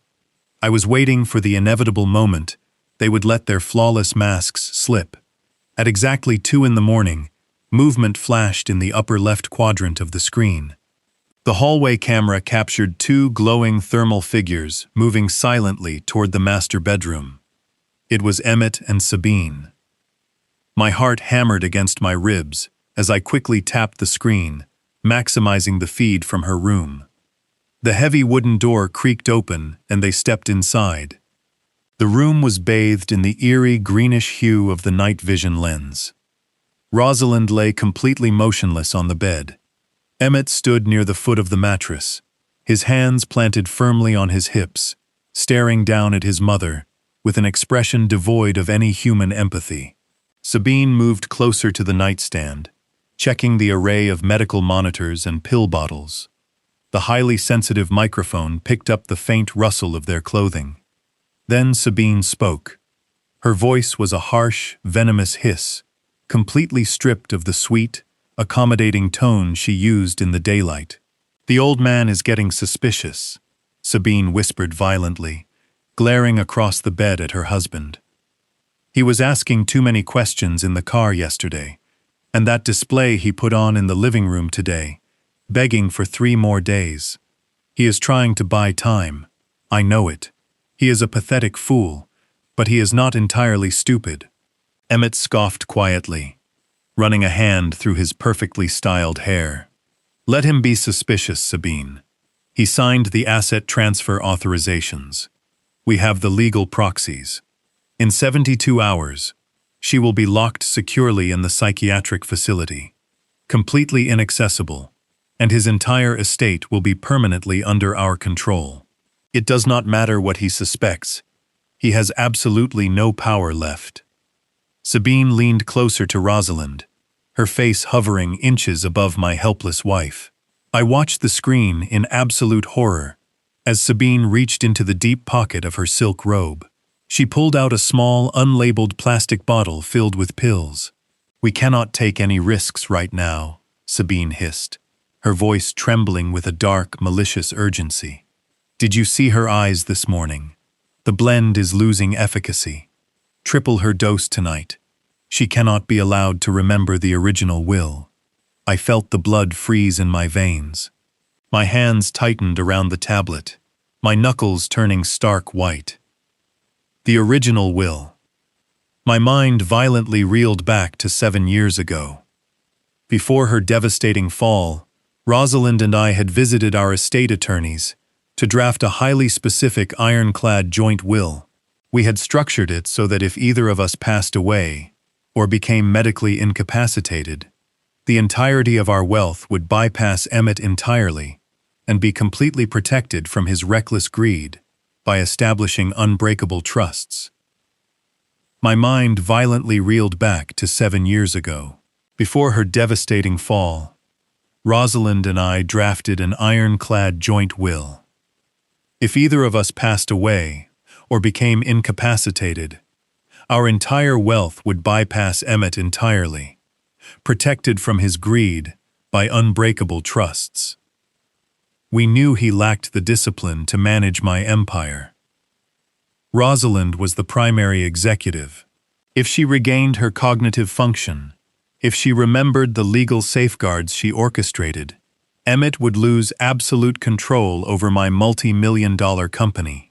He would lose his hedge fund capital and his fabricated kingdom. The supposed tragic accident suddenly took on a sinister, murderous light. Did she simply fall, or was she deliberately pushed? I watched the screen in silent horror as Emmett nodded slowly, taking the plastic bottle of pills from his wife. He crushed 3 pale tablets on the nightstand using a water glass, sweeping the fine white powder into Rosalind's feeding cup before adding tap water. He forced the liquid past her lips, gently massaging her throat to ensure she swallowed every drop. They lingered for a few more minutes, whispering reassurances to one another about the upcoming psychiatric transport, completely ignorant that I had documented every second of their treacherous crime. Once they turned off the lights and exited the room, leaving my wife to sink back into an unnatural stupor, I collapsed back against my chair. I sat in the pitch black of the guest bedroom, my blood running as cold as glacial ice. The absolute magnitude of their deception was staggering, but I still needed the chemical evidence to complete the puzzle. I needed to know exactly what weapon they had been using to steal my wife's mind. The agonizing wait stretched through the silent hours of the morning. At exactly 6:15, the prepaid burner phone, hidden inside my travel bag, began to vibrate against the hardwood floor. It was a harsh buzzing that shattered the quiet of the room. I snatched the device, pressing it tightly to my ear. I did not say a word. I just waited for the gravelly voice on the other end of the line. "Ambrose," Quill rasped, his voice sounding older, heavier, and far more grim than it had 24 hours prior. "I got the lab results back from my private contact. You need to sit down for this, my friend." "I am already sitting, Quill," I replied, my voice a hollow whisper. "Tell me exactly what is in that thermos. Give me the unvarnished truth." I heard the sound of paper shuffling, followed by a heavy, furious sigh. "I have seen a lot of terrible things in my 4 decades on the street, Ambrose," Quill began, his tone laced with a raw, undisguised disgust. "But this right here is a special kind of pure, concentrated evil. The liquid you gave me contains absolutely 0 botanicals. There are no Swiss herbal extracts or expensive holistic adaptogens. It is nothing but tap water, dark food coloring, and a lethal, heavily concentrated chemical cocktail. I tightened my grip on the phone until the plastic casing cracked under the pressure of my fingers. "What kind of cocktail, Quill?" I demanded, my chest tightening with unbearable dread. "It is a massive, highly illegal dose of haloperidol," Quill read from the official lab report, pronouncing the clinical name with cold precision. "It is a severe first-generation antipsychotic medication, usually reserved for treating the most extreme cases of violent schizophrenia in locked psychiatric wards. But that is not even the worst part, Ambrose. The haloperidol has been deliberately cut with trace amounts of heavy metals, lead and mercury derivatives. It is a slow, methodical poison. Taken daily, this specific combination completely suppresses the central nervous system. It radically halts synaptic transmissions, causes severe chronic motor tremors, and essentially places the higher cognitive functions of the human brain into a deep, inescapable chemical coma. I stopped breathing. The air in the room suddenly felt incredibly thin. My brilliant, vibrant Rosalind, the woman who could effortlessly calculate complex structural load capacities in her head, the woman who painted beautiful watercolor landscapes on the weekends. She did not have rapid-onset dementia. She had not suffered irreversible neurological damage from a tragic tumble down our oak staircase. She had been chemically lobotomized. Emmett was not treating her tragic illness. He was actively causing it. He had been keeping his own mother trapped in a chemically induced vegetative state for 7 agonizing years, just to simulate the devastating symptoms of late-stage Alzheimer's disease. He needed her legally incapacitated to maintain absolute control over my construction empire. And he needed me entirely consumed with grief and caretaking, so I would never look closely at the company ledgers. The horrifying reality of the last 7 years crashed down upon me like a collapsing steel skyscraper. Every day, Emmett had walked into this house, wearing a tailored suit and a perfect, dutiful smile. He had patted my shoulder, offered false words of comfort, and watched me cry. Then he had walked into her bedroom and administered the poison that was stealing her away from me. He had done it all for absolute control. "Thank you, Quill," I whispered into the phone. "Send the encrypted digital file to the secure server address I provided. Keep a hard copy locked in your safe. I will guard it with my life, Ambrose," Quill replied, his voice firm and resolute. "Give the bastard exactly what he deserves." The call disconnected with a sharp click. I placed the phone gently on the nightstand. I stood up, walked to the window, and stared out at the sprawling lawns of my estate. The sun was just beginning to rise, casting a bright, deceivingly cheerful light over the neighborhood. I felt a sudden, violent pressure building deep inside my chest. The walls of the room seemed to tilt and blur. I sank to my knees on the thick carpet, leaning my forehead against the cold glass of the window pane, and then the dam completely broke. I broke down in silent, agonizing tears. My shoulders shook violently as massive, silent sobs tore through my fragile, aging frame. I wept for the 7 years of life my wife had been brutally robbed of. I wept for the thousands of hours she had spent locked inside her own mind, screaming in the dark, while her own flesh and blood forced poison down her throat. I wept for the utter devastating failure of my own fatherhood, for raising a monster so devoid of empathy that he could torture the woman who gave him life. But as the tears flowed down my weathered cheeks, the searing core of my structural engineer's logic began to harden into something entirely new. The grief was necessary. It was the final purge of the naive, trusting father I used to be. By the time I finally stood back up from the floor, my eyes were completely dry. The tears were gone, replaced by a cold, absolute, merciless determination.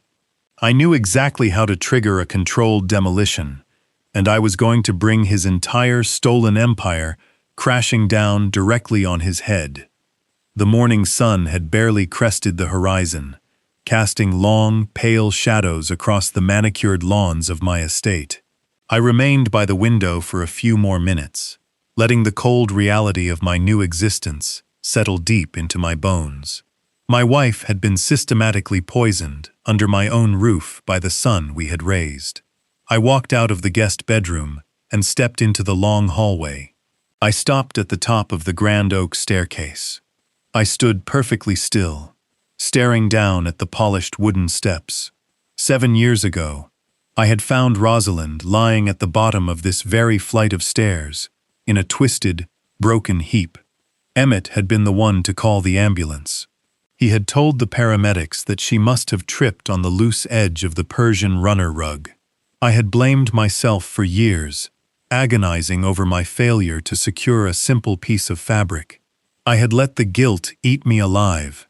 Now I looked at those steps with a completely different perspective. The narrative was shifting, mutating, into something far more sinister. Before I could process the rising tide of dark thoughts, the burner phone in my pocket vibrated again. I pulled it out, expecting Quill to be calling back with more toxicological details. Instead, the screen displayed an unknown encrypted number. I pressed the phone to my ear, remaining completely silent.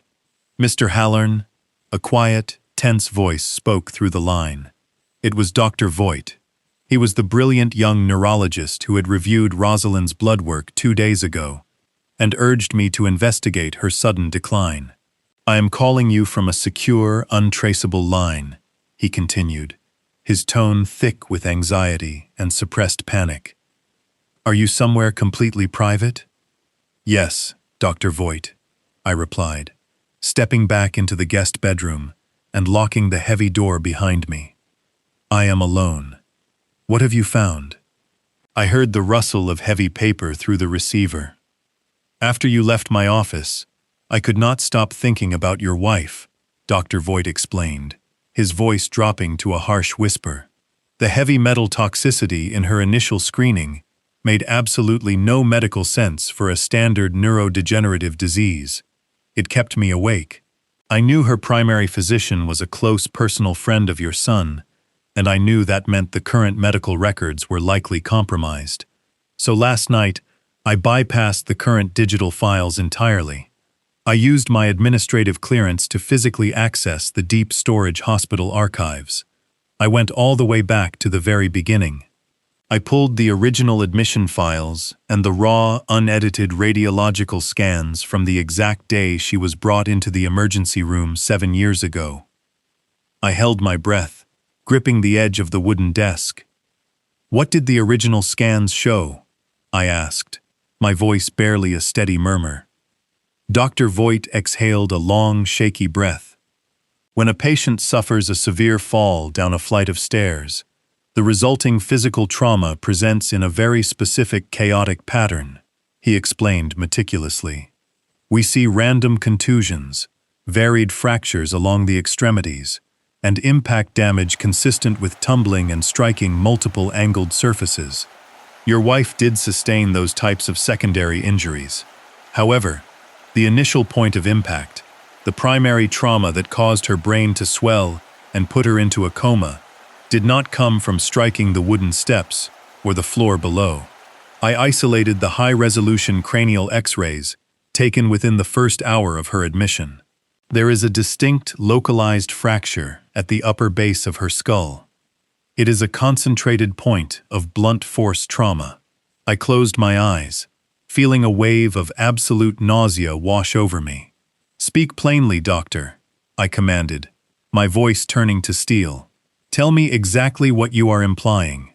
The specific fracture pattern on the back of her skull was caused by a direct heavy strike from a solid cylindrical object, Dr. Voigt stated, his words landing like physical blows to my chest. It occurred mere seconds before the tumbling injuries. "Mr. Halloran, your wife did not slip on a loose rug. The physical evidence is completely irrefutable. She was struck violently from behind, and then she was pushed down that staircase." The silence in the room became utterly deafening. The pieces of the 7-year-old puzzle violently slammed together, forming a picture of pure, unadulterated evil. Emmett had not just capitalized on a tragic accident to steal my wealth, he had actively orchestrated the entire event. He had tried to murder his own mother. When the blunt force trauma and the subsequent fall failed to kill her, leaving her in a vulnerable coma state, he had simply adapted his horrific plan. He had stepped in as the devoted grieving son, taking control of her medical proxy and bringing her back to this house. He had used his connections to hire corrupt physicians, effectively sealing her inside a chemical prison to ensure she could never wake up and testify against him. He had lobotomized her with antipsychotics and heavy metals because a dead woman could not sign over an estate, but a medically incapacitated one could be controlled indefinitely. The sheer terrifying magnitude of his sociopathy was beyond anything I could have ever imagined. He had looked me in the eyes, hugged me, and watched me cry for my wife, knowing the entire time that he was the one who had cracked her skull and pushed her into the abyss. "I must truly thank you for your immense and selfless courage, Dr. Voigt," I whispered into the phone, my voice completely devoid of any remaining warmth. "You have risked your entire medical career to bring me this truth. I will ensure that you are completely protected when the inevitable fallout begins. Keep those original archived files entirely secure. Do not digitize them, and do not ever speak of this to anyone else. I will contact you when it is time to move." I ended the call and placed the burner phone gently onto the polished wooden desk. I stood entirely alone in the quiet guest bedroom, breathing in the cold, stagnant air. The paralyzing grief that had suffocated my spirit for 7 long years was utterly eradicated. It was entirely burned away, replaced by a massive, endless, consuming fire of absolute vengeance. My son was not a misguided opportunist. He was a calculating, remorseless predator who had attempted to murder the woman who gave him life solely to feed his insatiable greed. He had stolen her voice, her mind, and her freedom, locking her inside a waking nightmare, while he paraded around the city, spending the wealth I had built with my bare hands. I turned and looked out the window, staring at the long driveway where the transport ambulance was scheduled to arrive in less than 3 days. Emmett believed he held every single advantage. He firmly believed I was a defeated, clueless old man waiting to simply die. He had absolutely no idea that his meticulously constructed, stolen empire was already turning rapidly to ash. I stood perfectly still in the guest bedroom, letting the horrific revelations from Dr. Voigt settle into the marrow of my bones. My wife had been brutally assaulted, pushed down a flight of stairs, and chemically paralyzed by our own son. The sheer suffocating weight of this reality threatened to crush me, but the burning inferno of vengeance kept my mind razor sharp. As I stared at the locked bedroom door, a single solitary word began to echo relentlessly through my consciousness. Key. It was the only word Rosalind had forced past her chemically damaged vocal cords during her brief window of lucidity. In the agonizing panic of that night, I had assumed it was a fragmented plea, a desperate request to lock the door and keep her monster of a son away. But Rosalind was a brilliant, highly methodical woman. She possessed an analytical mind sharp enough to rival any forensic accountant. She did not waste energy on vague pleas. She was giving me a very specific, critical directive. She was telling me exactly where to look. My gaze drifted toward the heavy oak wardrobe in the corner of the room. When Emmett had forcibly relocated me to this guest suite, he casually ordered the movers to pack up my belongings, along with a few of Rosalind's oldest seemingly worthless personal items that he deemed unsuitable for the pristine master bedroom. Among those discarded items was her thick navy blue winter coat. I walked over to the wardrobe and pulled the heavy woolen garment off its wooden hanger. I ran my trembling fingers along the dark fabric, feeling the familiar texture she had worn during our evening walks through the snowy neighborhood. I moved my hands down to the deep interior lining of the left pocket. I pressed my thumb against the thick seam at the very bottom, searching for the tiny, almost imperceptible tear she had deliberately created decades ago. My breath hitched in my throat as I felt a small, hard metallic object resting deep inside the hidden fold. I carefully pinched the fabric, working the object upward through the torn lining until it slipped out into my waiting palm. It was a small, intricately carved brass key. I closed my fist tightly around the cold brass, my heart hammering a furious, uneven rhythm against my ribs. I knew exactly which lock this specific key belonged to. I waited patiently until the late afternoon, monitoring the live surveillance feeds on my encrypted tablet. The digital screens confirmed that Emmett was still firmly entrenched at his corporate headquarters in the city, and Sabine had driven off to a luxury spa to indulge in a lavish, deeply undeserved massage. The massive house was entirely empty and cloaked in a heavy, oppressive silence. I slipped out of the guest bedroom and moved stealthily down the long, carpeted hallway toward my old home office. This was the room where I had spent countless nights building my commercial construction empire, a room Emmett had arrogantly commandeered to manage his aggressive, highly leveraged hedge fund. I stepped inside the sprawling space, ignoring the pretentious modern art and imported leather furniture he had installed to erase my legacy. My focus was locked entirely on the massive floor-to-ceiling oak bookshelf that spanned the length of the far wall. When I originally designed and built this estate 40 years ago, I had engineered a highly secure, deeply concealed compartment directly into the foundational framework of the house. It was a structural secret known absolutely exclusively to me and Rosalind. I approached the far right section of the towering oak bookshelf. I dropped to my knees on the hardwood floor, pressing my hands against the thick, decorative wooden baseboard that ran seamlessly along the bottom of the heavy shelving unit. To the untrained eye, it was simply a solid, immovably fixed piece of architectural trim, but my hands knew the exact pressure points. I placed my fingers beneath the subtle lower lip of the oak trim and pushed upward with a firm, deliberate surge of strength. The hidden internal latches disengaged with a series of dull, heavy clicks. I gripped the edges of the baseboard and pulled it smoothly away from the wall, exposing the dark, narrow void concealed between the floor joists and the structural beams. I reached my arm deep into the dusty, cold darkness of the hidden cavity. My fingers brushed against the familiar cold steel surface of a heavy lockbox. I gripped the sturdy metal handle and dragged the heavy box out into the dim light of the home office.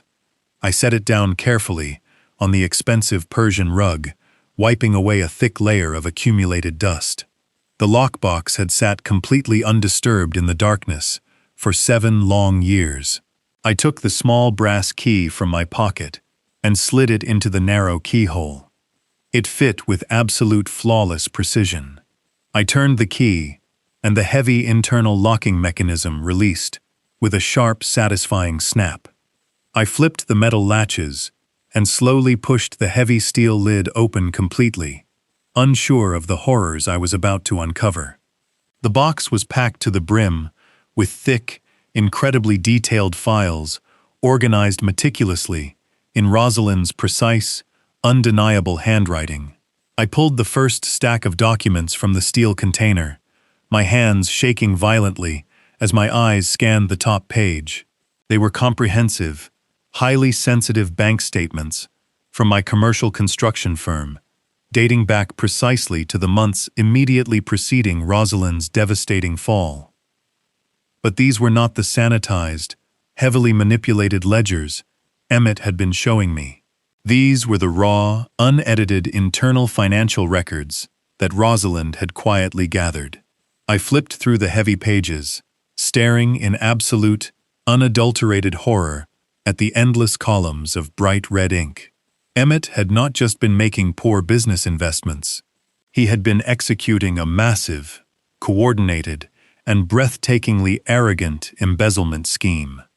The documents proved that my son had systematically drained millions in liquid capital directly from the operational accounts of my construction empire. The true scope of his unimaginable betrayal deepened with every single page I turned. Emmett had funneled the stolen millions into his private, aggressively reckless hedge fund, desperately chasing massive returns in highly volatile offshore markets. The records detailed staggering losses. He had completely decimated the stolen capital in a matter of months. But he did not stop there. To desperately attempt to recoup the massive financial hemorrhage, he had leveraged the pristine, debt-free commercial properties of my construction firm. He had quietly taken out massive, heavily penalized secondary mortgages. The lender listed on the shadowy, unregulated contracts was not a legitimate financial institution. The documentation Rosalind had uncovered proved that Emmett had borrowed millions in heavily leveraged capital directly from a violent underground criminal syndicate. He had literally mortgaged our family empire to a ruthless cartel to cover his own pathetic failures. Rosalind had found out. She possessed the proof to destroy his fabricated kingdom entirely. Emmett tried to violently murder his own mother to cover his massive thefts.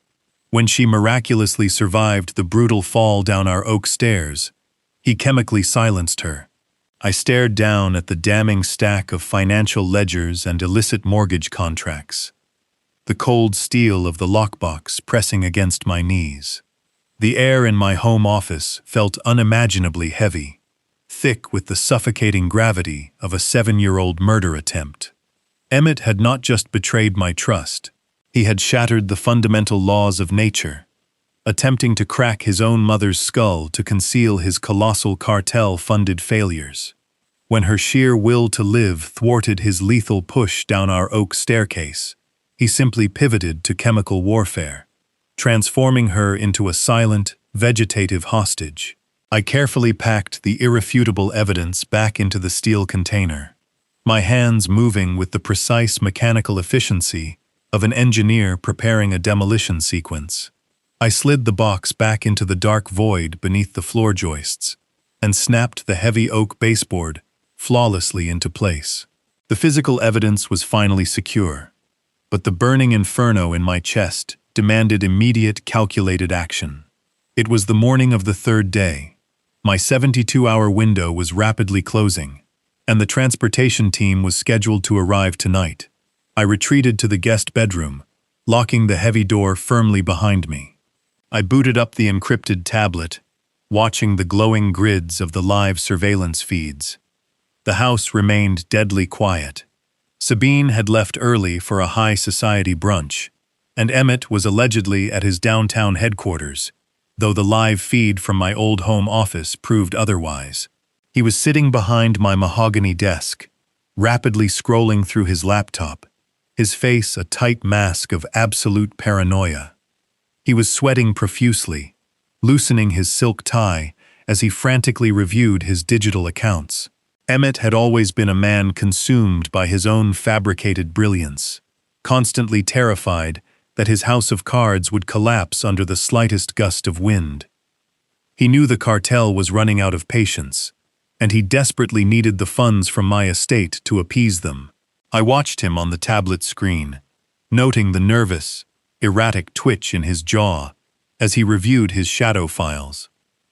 I needed to ensure the audio feed in the office was perfectly calibrated to capture any phone calls he might make to his underground associates. I tapped the highly sensitive audio synchronization icon on the glass tablet interface. It was a microscopic, seemingly insignificant error, born of pure, exhausted adrenaline. In my sheer, unadulterated focus, my finger brushed against the diagnostic reset toggle. A sudden, sharp gasp caught in my throat as the tablet screen flickered violently. Across the house in the ceiling of the home office, a microscopic red light pulsed vividly to life, directly behind the slotted plastic vents of the smoke detector. It flashed twice, casting a brief, brilliant ruby glare into the dim shadows of the room. Emmett froze instantly. The frantic clicking of his laptop keys stopped dead. He slowly raised his head, his dark eyes locking precisely onto the ceiling fixture. The remaining color drained completely from his face, replaced by a cold, predatory realization. He knew, in that single fraction of a second, the elaborate charade we had both been playing completely evaporated into the stale morning air. He stood up slowly, never breaking eye contact with the hidden camera lens. He did not shout. He did not tear the smoke detector down from the plaster. He simply smiled, a terrifying hollow stretching of his thin lips, and walked calmly out of the home office. The tablet screen showed an empty room, but the silence radiating from the device was entirely deafening. My pulse hammered a violent rhythm against my ribs as I waited for his next move. I knew my son better than anyone else in this world. He would not call my phone to negotiate a peaceful surrender. He would not demand a lengthy explanation or attempt to spin another web of lies. He would immediately accelerate his timeline and eradicate the threat with extreme, uncompromising prejudice.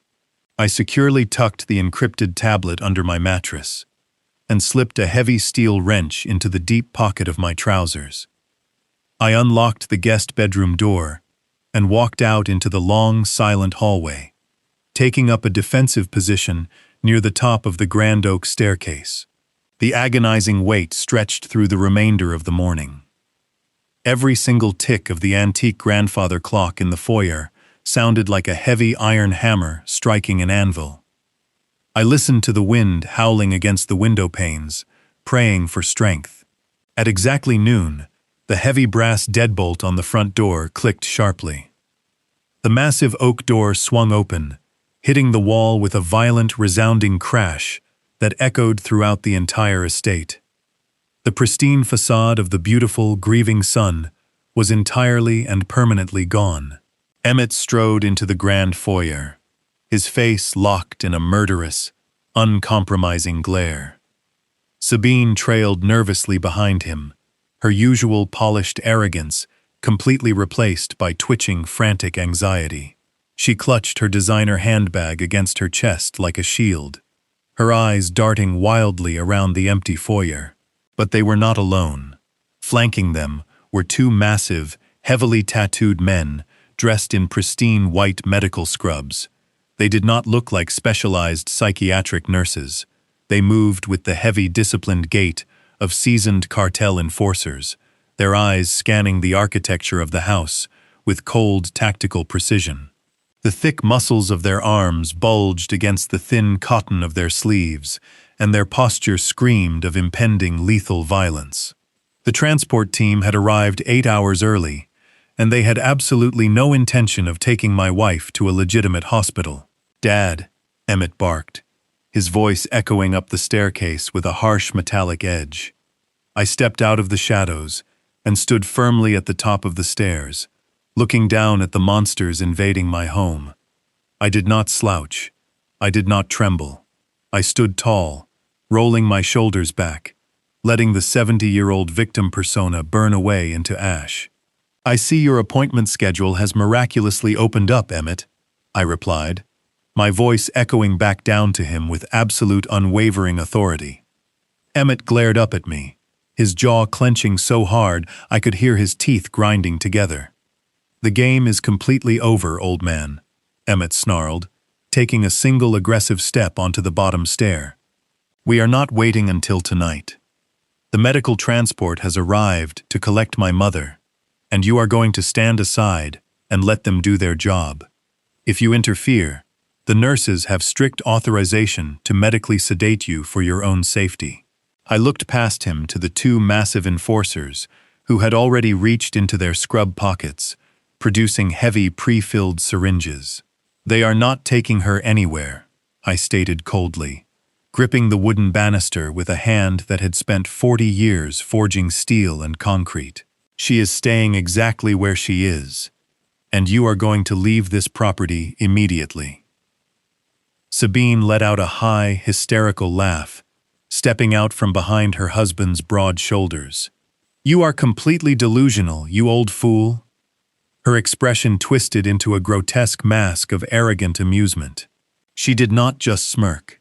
She radiated a toxic, triumphant joy that made my stomach churn. For years, she had played the role of the beautiful, loving wife and caretaker, pouring coffee and offering sugary smiles, while secretly plotting the demise of the very woman who had welcomed her into this family. Now standing in the foyer of the house my money had built, flanked by cartel enforcers disguised as medical professionals, she finally let the venom seep through her polished exterior. "You are completely delusional, you old fool," she repeated, her voice dripping with absolute contempt. "Do you honestly believe you have any power left in this situation? You are just a pathetic relic standing in our way." She crossed her arms, leaning her weight onto one hip, thoroughly enjoying the spectacle of an old man supposedly facing his absolute ruin. She genuinely believed I was entirely broken, a fragile artifact ready to be swept into the dustbin of history alongside my poisoned wife.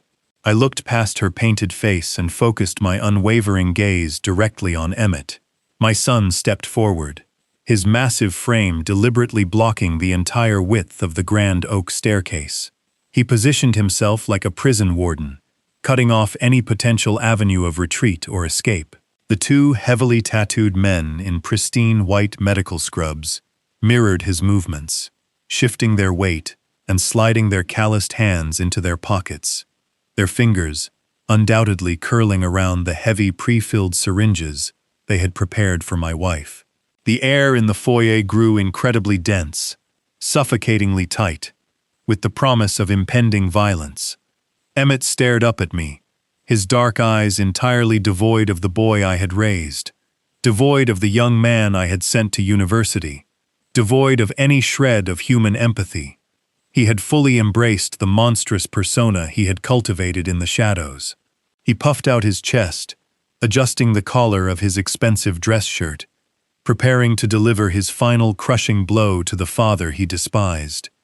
He took another step up the stairs, closing the physical distance between us, attempting to use his youth and vitality to force me into submission. But I did not flinch. I did not take a single step backward.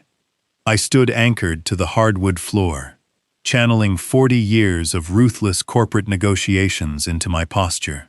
Seeing that his physical intimidation was failing to produce the desired terror, Emmett decided to deploy his carefully constructed public narrative.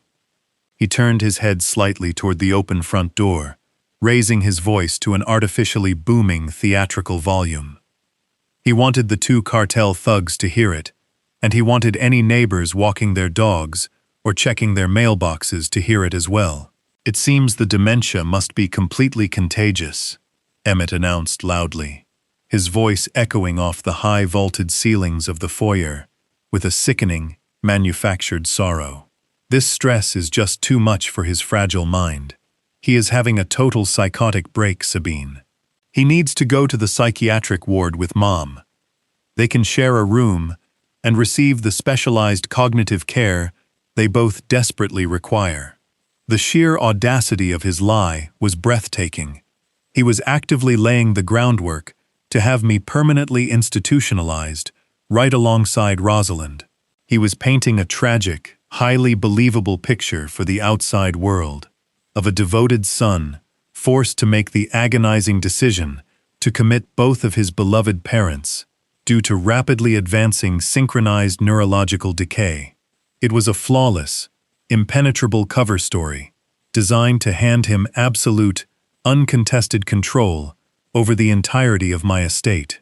Sabine nodded in exaggerated loud agreement, playing right along with his twisted pantomime. "It is so tragic, Emmett," she called out, projecting her voice toward the open doorway. "We have to do what is best for them, even when they do not understand it themselves." But the theatrical performance ended as quickly as it had begun. The moment the loud, dramatic words left his mouth, his whole demeanor shifted.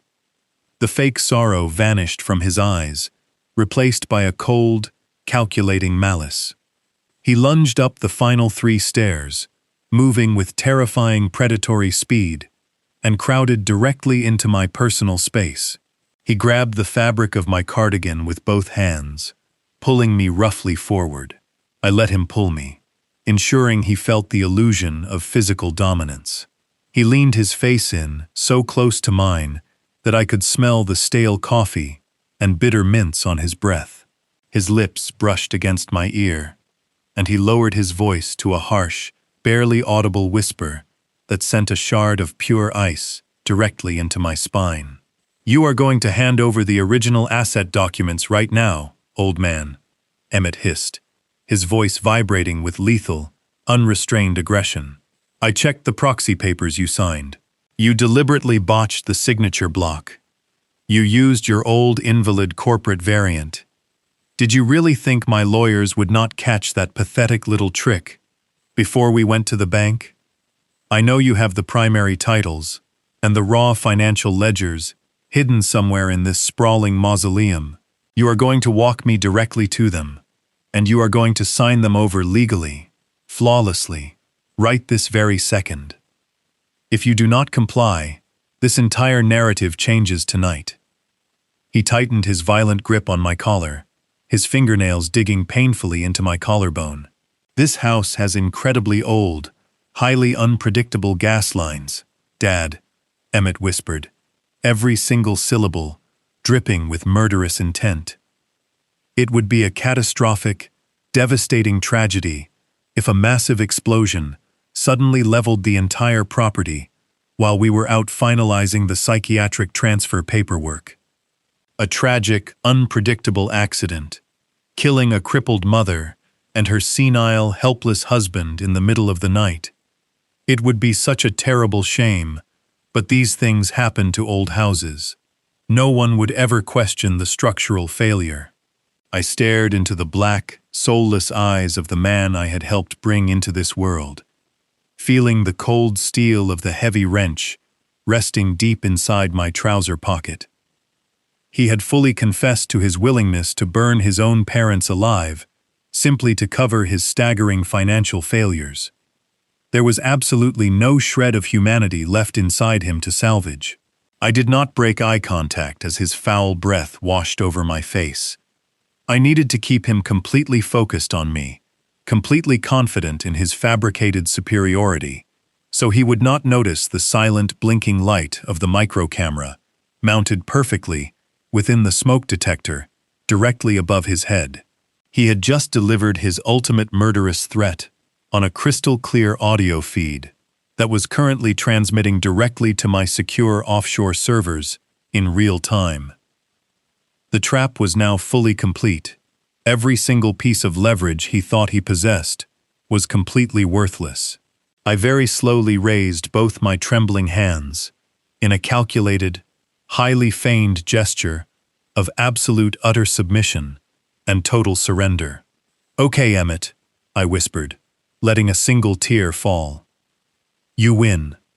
Emmett released his violent grip on my collar, a sickening smile of absolute triumph spreading across his face. He smoothed the wrinkled fabric of his expensive dress shirt, stepping back with the arrogant swagger of a conqueror who had just claimed his ultimate prize. Sabine let out a long, theatrical sigh of relief, dropping her designer handbag onto a nearby chair and crossing her arms. The 2 massive cartel enforcers remained perfectly still, their cold eyes darting between me and the heavy wooden doors leading to the master suite, entirely ready to carry out their grim medical duties. Emmett extended his hand, palm facing upward, demanding the physical documents he believed would save his pathetic, crumbling empire. He did not yell. He did not need to. He thought he had already won the war. He expected me to drop to my knees, beg for my life, and drag him to the hidden compartment where Rosalind had stashed the raw financial ledgers. He expected the broken, grieving father he had been manipulating for 7 long years. But I did not yell, and I certainly did not beg. I took a slow, deliberate step backward, creating a small pocket of space between myself and the predators invading my home. I reached my right hand into the pocket of my trousers. Emmett tensed for a fraction of a second, his dark eyes narrowing, perhaps anticipating that I might pull out a weapon or the keys to a safe. The two men in pristine white medical scrubs shifted their weight, their hands moving deeper into their pockets, ready to plunge their lethal syringes into my neck if I made a sudden move. Instead of drawing a weapon, I simply pulled out my encrypted mobile phone. I held the smooth glass device in my palm, keeping my thumb resting gently over the main interface. Sabine rolled her eyes, scoffing loudly at the sight of the device. "Who are you going to call, old man?" she mocked, her voice dripping with pure, unadulterated venom. "The police will never arrive in time to save you or your miserable wife. You are entirely alone." I did not grace her pathetic taunt with a response. I kept my gaze locked onto my son, maintaining a mask of terrified submission, while my mind operated with ice-cold mechanical precision. With a single fluid motion, I pressed a highly specific predetermined sequence of numbers on the illuminated touchscreen of my phone. I entered the final digit and tapped the execution command. For 3 agonizing seconds, absolutely nothing happened. The grand foyer remained perfectly quiet. Emmett let out a harsh, barking laugh, shaking his head in mock pity. He took another step forward, raising his hand to snatch the phone away from my grasp. Then the entire architecture of the estate responded. It began with a deep, resonating hum that vibrated through the hardwood floors and rattled the crystal chandelier hanging high above our heads. A loud mechanical grinding noise echoed from deep within the walls of the sprawling house. Before Emmett could even register the shifting atmosphere, the heavy security mechanisms I had meticulously installed decades ago violently engaged. Thick, reinforced steel shutters, my own custom military-grade hurricane-proof designs, suddenly dropped from concealed housings above every single window and exterior door. They slammed down with a deafening, terrifying crash that shook the foundation of the house. The bright midday sun was instantly and completely obliterated, plunging the entire foyer into a harsh artificial gloom, illuminated only by the dim emergency backup lights. The massive steel plates locked into their floor anchors with a series of heavy metallic thuds, sealing the house like an impenetrable fortress. The sudden, violent sensory deprivation caused an immediate wave of pure panic. Sabine screamed, a shrill, piercing sound that bounced off the high ceilings, covering her ears and dropping to a crouch against the wall. The 2 cartel thugs drew sleek black firearms from beneath their medical scrubs, abandoning the syringes entirely, their heads snapping in every direction as they searched for an unseen enemy. Emmett stood frozen in the center of the foyer, his arrogant smile completely wiped away, replaced by a mask of raw, unfiltered terror. He spun around, staring at the solid steel barrier that now covered the massive front door, realizing instantly that their only route of escape had been entirely severed. He turned slowly back to face me, the color draining from his cheeks, as the horrifying reality of his situation finally began to set in. "You are not going anywhere, Emmett," I stated, my voice losing every ounce of the frail, grieving father. The hollow, defeated tone I had carried for 7 years evaporated entirely, replaced by the deep, commanding authority of a man who had built a construction empire from nothing. I stepped away from the staircase and walked calmly toward the center of the room, my posture straight, my shoulders broad. I was no longer the prey. I had just trapped the predators inside a steel cage with me. "What have you done, you insane old fool?" Emmett shouted, his voice cracking with rising panic as he desperately gestured toward the armed men. "Open these doors right now, or they will kill you where you stand." I ignored his pathetic threats completely. I moved slowly toward the heavy mahogany coffee table positioned in the center of the grand foyer. I raised my left hand and methodically unclasped the heavy silver wristwatch I had worn every single day since Rosalind gave it to me on our 30th wedding anniversary. I pulled the metal band free and tossed the heavy timepiece onto the polished wooden surface of the coffee table. It landed with a sharp, heavy clatter that cut right through the tense, suffocating silence of the locked room. I looked directly into my son's panicked eyes, letting the full, unadulterated weight of my vengeance bear down upon him. "You forgot who built this house, Emmett," I said, my voice as cold and hard as glacial ice. "I engineered every single beam, every wire, and every security protocol in this building to withstand a natural disaster. You are not dealing with a fragile old man. You are dealing with the architect of your entire existence. And more importantly, you forgot who I play poker with on Thursday nights." Emmett stared at the watch on the table, his chest heaving as he struggled to process my words.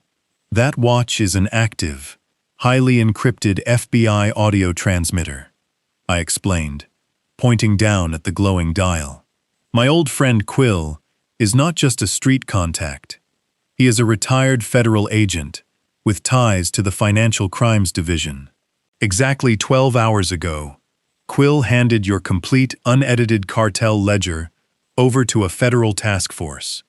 They have been listening to every single word spoken in this room. They heard your murderous threats. They heard your confessions of corporate embezzlement. And they know exactly who you brought into my home. The steel shutters are not just here to keep you inside. They are here to keep you contained until the tactical teams currently surrounding this property breach the perimeter." For several agonizing seconds, the absolute gravity of my statement simply hung in the stagnant air of the sealed foyer. Emmett stared at the silver wristwatch resting on the mahogany coffee table as if it were a live grenade. The arrogant sneer that had defined his entire adult life melted away, leaving behind the terrified, trembling visage of a cowardly boy who had finally been caught in a catastrophic lie. He opened his mouth to speak, perhaps to issue one final desperate threat, but the words withered and died in his throat. A low, distant wail began to echo through the reinforced walls of the estate. It started as a faint, singular whine, but within heartbeats, it multiplied and amplified into a deafening, unified chorus of heavy sirens. The piercing sound tore through the quiet, affluent neighborhood, rapidly converging directly on our front lawn. The heavy, rhythmic crunch of armored tires tearing across the decorative gravel driveway vibrated through the floorboards. The tactical response I had orchestrated with Quill was not a bluff. The full, overwhelming force of the federal government had arrived to dismantle my son's fabricated kingdom. The two massive cartel enforcers, realizing instantly that they had walked blindly into a highly coordinated federal trap, completely lost their disciplined composure. These were men accustomed to operating in the shadows, intimidating defenseless victims, and enforcing underground debts. They were entirely unprepared to face a heavily armed tactical breach. They exchanged a single panicked glance before throwing their sleek black firearms onto the polished hardwood floor. The weapons landed with a heavy metallic clatter, sliding across the room and coming to a rest against the baseboard. They slowly raised their tattooed hands high into the air, interlacing their fingers behind their heads and dropping to their knees in a gesture of absolute surrender. They knew that engaging in a localized firefight with a federal tactical unit would result in their immediate violent deaths. Sabine let out another piercing hysterical shriek, collapsing onto the bottom step of the grand oak staircase and burying her face in her trembling hands. Emmett, entirely abandoned by his hired muscle and cornered by his own immense hubris, began to hyperventilate. He spun around in frantic, useless circles, desperately slapping his hands against the unyielding steel shutters covering the front doors. His pathetic, frantic attempts to find a weakness in my structural engineering were violently interrupted by the booming, mechanically amplified voice of an FBI crisis negotiator, blaring through a heavy exterior bullhorn. The voice commanded everyone inside the residence to drop all weapons and surrender immediately. I calmly retrieved my encrypted mobile phone from my pocket. I did not look at my son as he clawed helplessly at the solid steel plates. I focused entirely on the digital interface, navigating to the core security control application. I meticulously punched in the 12-digit alphanumeric override sequence, bypassing the lockdown protocol I had initiated merely minutes ago. The heavy internal gears ground into motion. The massive steel shutters covering the front doors and surrounding windows instantly unlocked, rising upward with a loud mechanical hum. The sudden influx of bright, blinding daylight flooded the grand foyer, revealing the terrifying, awe-inspiring sight of 24 heavily armed federal agents stacking the perimeter. Before the heavy oak doors had even fully swung open, the tactical teams flooded into the residence in a blur of dark Kevlar ballistic helmets and blinding tactical lights. The sheer velocity of the breach was breathtaking. Crisp, commanding voices filled the massive space, ordering everyone to the ground.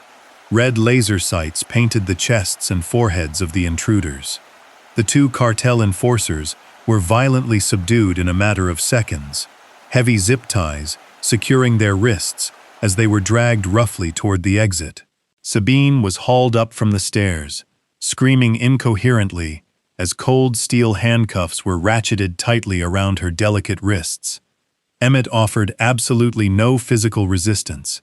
His knees completely buckled beneath his weight, and he collapsed onto the expensive Persian rug. Two federal agents immediately descended upon him, driving their knees into his back and twisting his arms violently behind him. As the metallic click of the handcuffs echoed through the foyer, the final shred of Emmett's manufactured loyalty to his wife instantly evaporated. He violently twisted his neck, looking desperately up at the commanding officer. "It was all her idea," Emmett screamed, his voice breaking into a pathetic, high-pitched squeal as he nodded frantically toward Sabine. "She arranged the cartel loans. She managed the shell accounts. She told me to silence the old woman. I am completely innocent. I was forced into this." Sabine stopped screaming. The sheer cowardly magnitude of his betrayal hit her like a physical blow. She stared at the man she had conspired with, the man she had married for wealth and status, as he desperately tried to offer her up as a sacrificial lamb to save his own miserable skin. A guttural animalistic sound tore from deep within her throat. Ignoring the federal agents restraining her arms, Sabine lunged violently forward. She threw her entire body weight toward Emmett, kicking wildly and thrashing her head. "You pathetic, lying coward!" Sabine shrieked, spit flying from her lips as her heel connected viciously with Emmett's ribs. "You pushed her down the stairs. You crushed the pills. You begged the cartel for the money to save your pathetic failing fund. Do not you dare try to pin your pathetic failures on me." The federal agents quickly intervened, dragging the thrashing, screaming woman backward and shoving her forcefully toward the open doorway. Emmett lay whimpering on the floor, clutching his bruised side, entirely stripped of his dignity, his power, and his freedom. I walked slowly across the grand foyer, my footsteps echoing with a heavy, absolute finality. I stopped directly in front of the man who had tried to murder my wife and steal my legacy. I looked down at him, feeling absolutely no pity, no regret, and no sorrow. The purge of my paternal naivety was completely absolute. I crouched down slightly, ensuring my face was the only thing he could see. "You thought you were so incredibly brilliant, Emmett," I said, my voice dropping to a low, unforgiving register that only he could hear over the chaotic shouting of the federal agents. "You thought you had orchestrated the perfect, undetectable crime.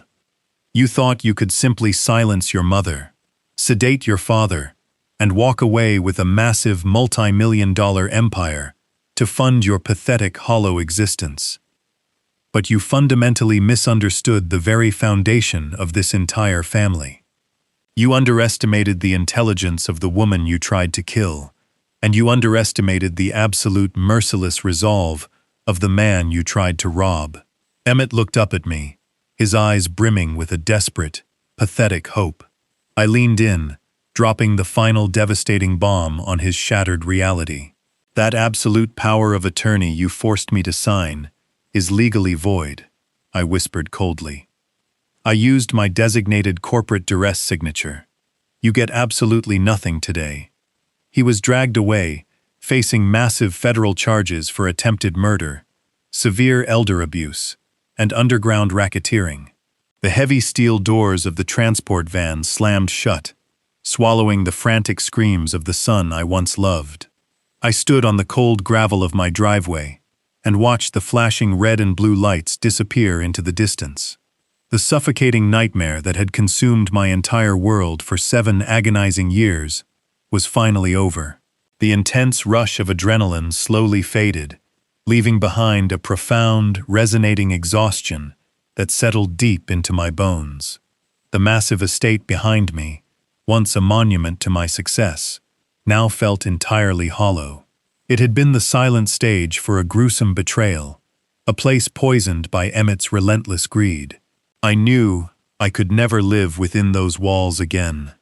I simply could not bear to walk past the grand oak staircase, where my beloved wife had suffered so deeply. Every single room in the house was permanently tainted by the lingering echo of their insidious lies. I sold the property the very next month, liquidating the physical reminder of his cruelty. I relocated to a quiet coastal property, far removed from the toxic shadows of the city. The gentle, refreshing ocean breeze helped to clear my mind and heal my exhausted spirit. I focused every ounce of my energy and resources on the singular, most important objective remaining in my life: rebuilding the shattered pieces of my family. The days immediately following the arrests were filled with endless meetings with federal agents and corporate lawyers. I surrendered every document, every recording, and every piece of financial evidence I had gathered. The authorities were stunned by the sheer scale of the embezzlement and the intricate web of deception my son had woven. The subsequent legal proceedings had been entirely brutal. The prosecution systematically exposed their vast, intricate network of deceit. I had stood in the packed courtroom, watching silently as my former son tried desperately to manipulate the jury. He presented countless fabricated stories, attempting to cast himself as the tragic victim of unfortunate circumstances. But the raw, unedited financial ledgers and the pristine audio recordings completely destroyed his fragile defense. Emmett and Sabine were currently languishing in maximum security holding cells, their bail firmly denied by a federal judge who recognized the sheer magnitude of their flight risk. They were awaiting their inevitable lengthy federal prison sentences, stripped of their stolen wealth and their fabricated dignity. The underground cartel syndicate had been utterly dismantled by the financial task force, and the stolen assets from my construction firm had been meticulously traced, frozen, and entirely recovered. I spent countless hours working alongside federal auditors to rebuild the structural integrity of my company. We purged the toxic elements and restored the foundation of trust with our legitimate partners. My business was now completely secure, standing on solid ground once again. 6 months later, the chilling winter air had surrendered to the bright, forgiving warmth of an early spring morning. I walked through the sliding glass doors of the serene, sunlit Neurological Rehabilitation Center, carrying a steaming paper cup in my right hand. The sterile, depressing environment of the previous corrupt medical facility was entirely gone. This place was a sanctuary of healing, filled with vibrant green plants, open spaces, and dedicated professionals who actually valued human life. My true victory was waiting for me at the end of the bright corridor. I approached the open doorway of the private corner suite. my heart beating with a steady, hopeful rhythm. Rosalind was sitting in a comfortable armchair by the large window, bathed in the soft golden light of the morning sun. The pale, lifeless pallor that had haunted her delicate features for 7 long years had completely vanished. Her skin held a healthy, rosy color, and her posture was relaxed, supported by her own recovering strength rather than artificial restrictive restraints. It had taken months of rigorous, grueling medical intervention to slowly and safely flush the lethal cocktail of heavy metals and first-generation antipsychotics from her fragile system. There were days of terrifying uncertainty, agonizing moments when I paced the hospital waiting rooms, fearing the chemical damage was permanently irreversible. The doctors had warned me about the unpredictable nature of severe neurological trauma, but my brilliant, remarkably resilient wife had fought her way back from the suffocating darkness with a silent, ferocious determination that had deeply humbled me completely. I stepped softly into the quiet room. Rosalind turned her head toward the sound of my footsteps. Her beautiful eyes, once clouded by a thick, unnatural fog, were completely clear and radiantly alive. They sparked with the sharp, analytical intelligence I had fallen in love with 4 decades ago. The profound recognition in her gaze was an absolute miracle. I walked over and gently placed the warm paper cup on the small table beside her. I had prepared the coffee exactly the way she preferred, stirring in precisely 2 packets of raw sugar and a small splash of cream, just as I had done every morning before the accident. She looked down at the cup, then slowly reached out her trembling fingers, brushing softly against my weathered hand. The simple, innocent touch sent a profound, healing warmth directly into my fractured soul.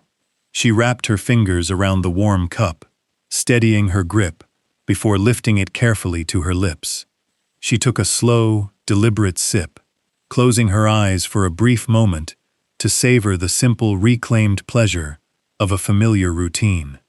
Then she lowered the cup and looked directly into my eyes, a familiar teasing smile playing on her lips. "Ambrose, this coffee is a bit weak today."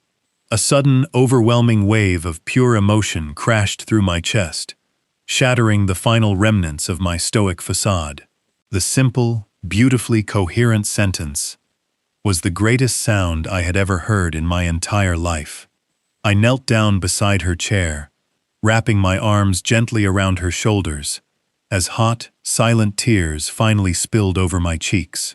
I held her close, feeling the steady, reassuring beat of her heart against my chest. All the wealth in the world, all the commercial properties and businesses I had ever built, meant absolutely nothing compared to this singular, perfect moment. We had survived the ultimate betrayal. We walked through the darkest fires of hell and emerged on the other side, completely unbroken. The long, terrifying nightmare was finally finished. I knew the road to full recovery would still require immense patience and unwavering dedication, but we would face it together. The tears were no longer born of paralyzing grief or suffocating despair. They were tears of absolute, unfiltered joy. I rested my forehead against hers, breathing in the scent of her hair, listening to the steady rhythm of her breathing. I had lost a monster, a cruel and irredeemable predator who had disguised himself as my own flesh and blood. But in the ashes of that devastating betrayal, I had fought the hardest battle of my life, and I had gotten my brilliant, irreplaceable wife back. We would leave this city completely. We would find a small house near the ocean, where the air was perfectly clean and the past could not ever reach us.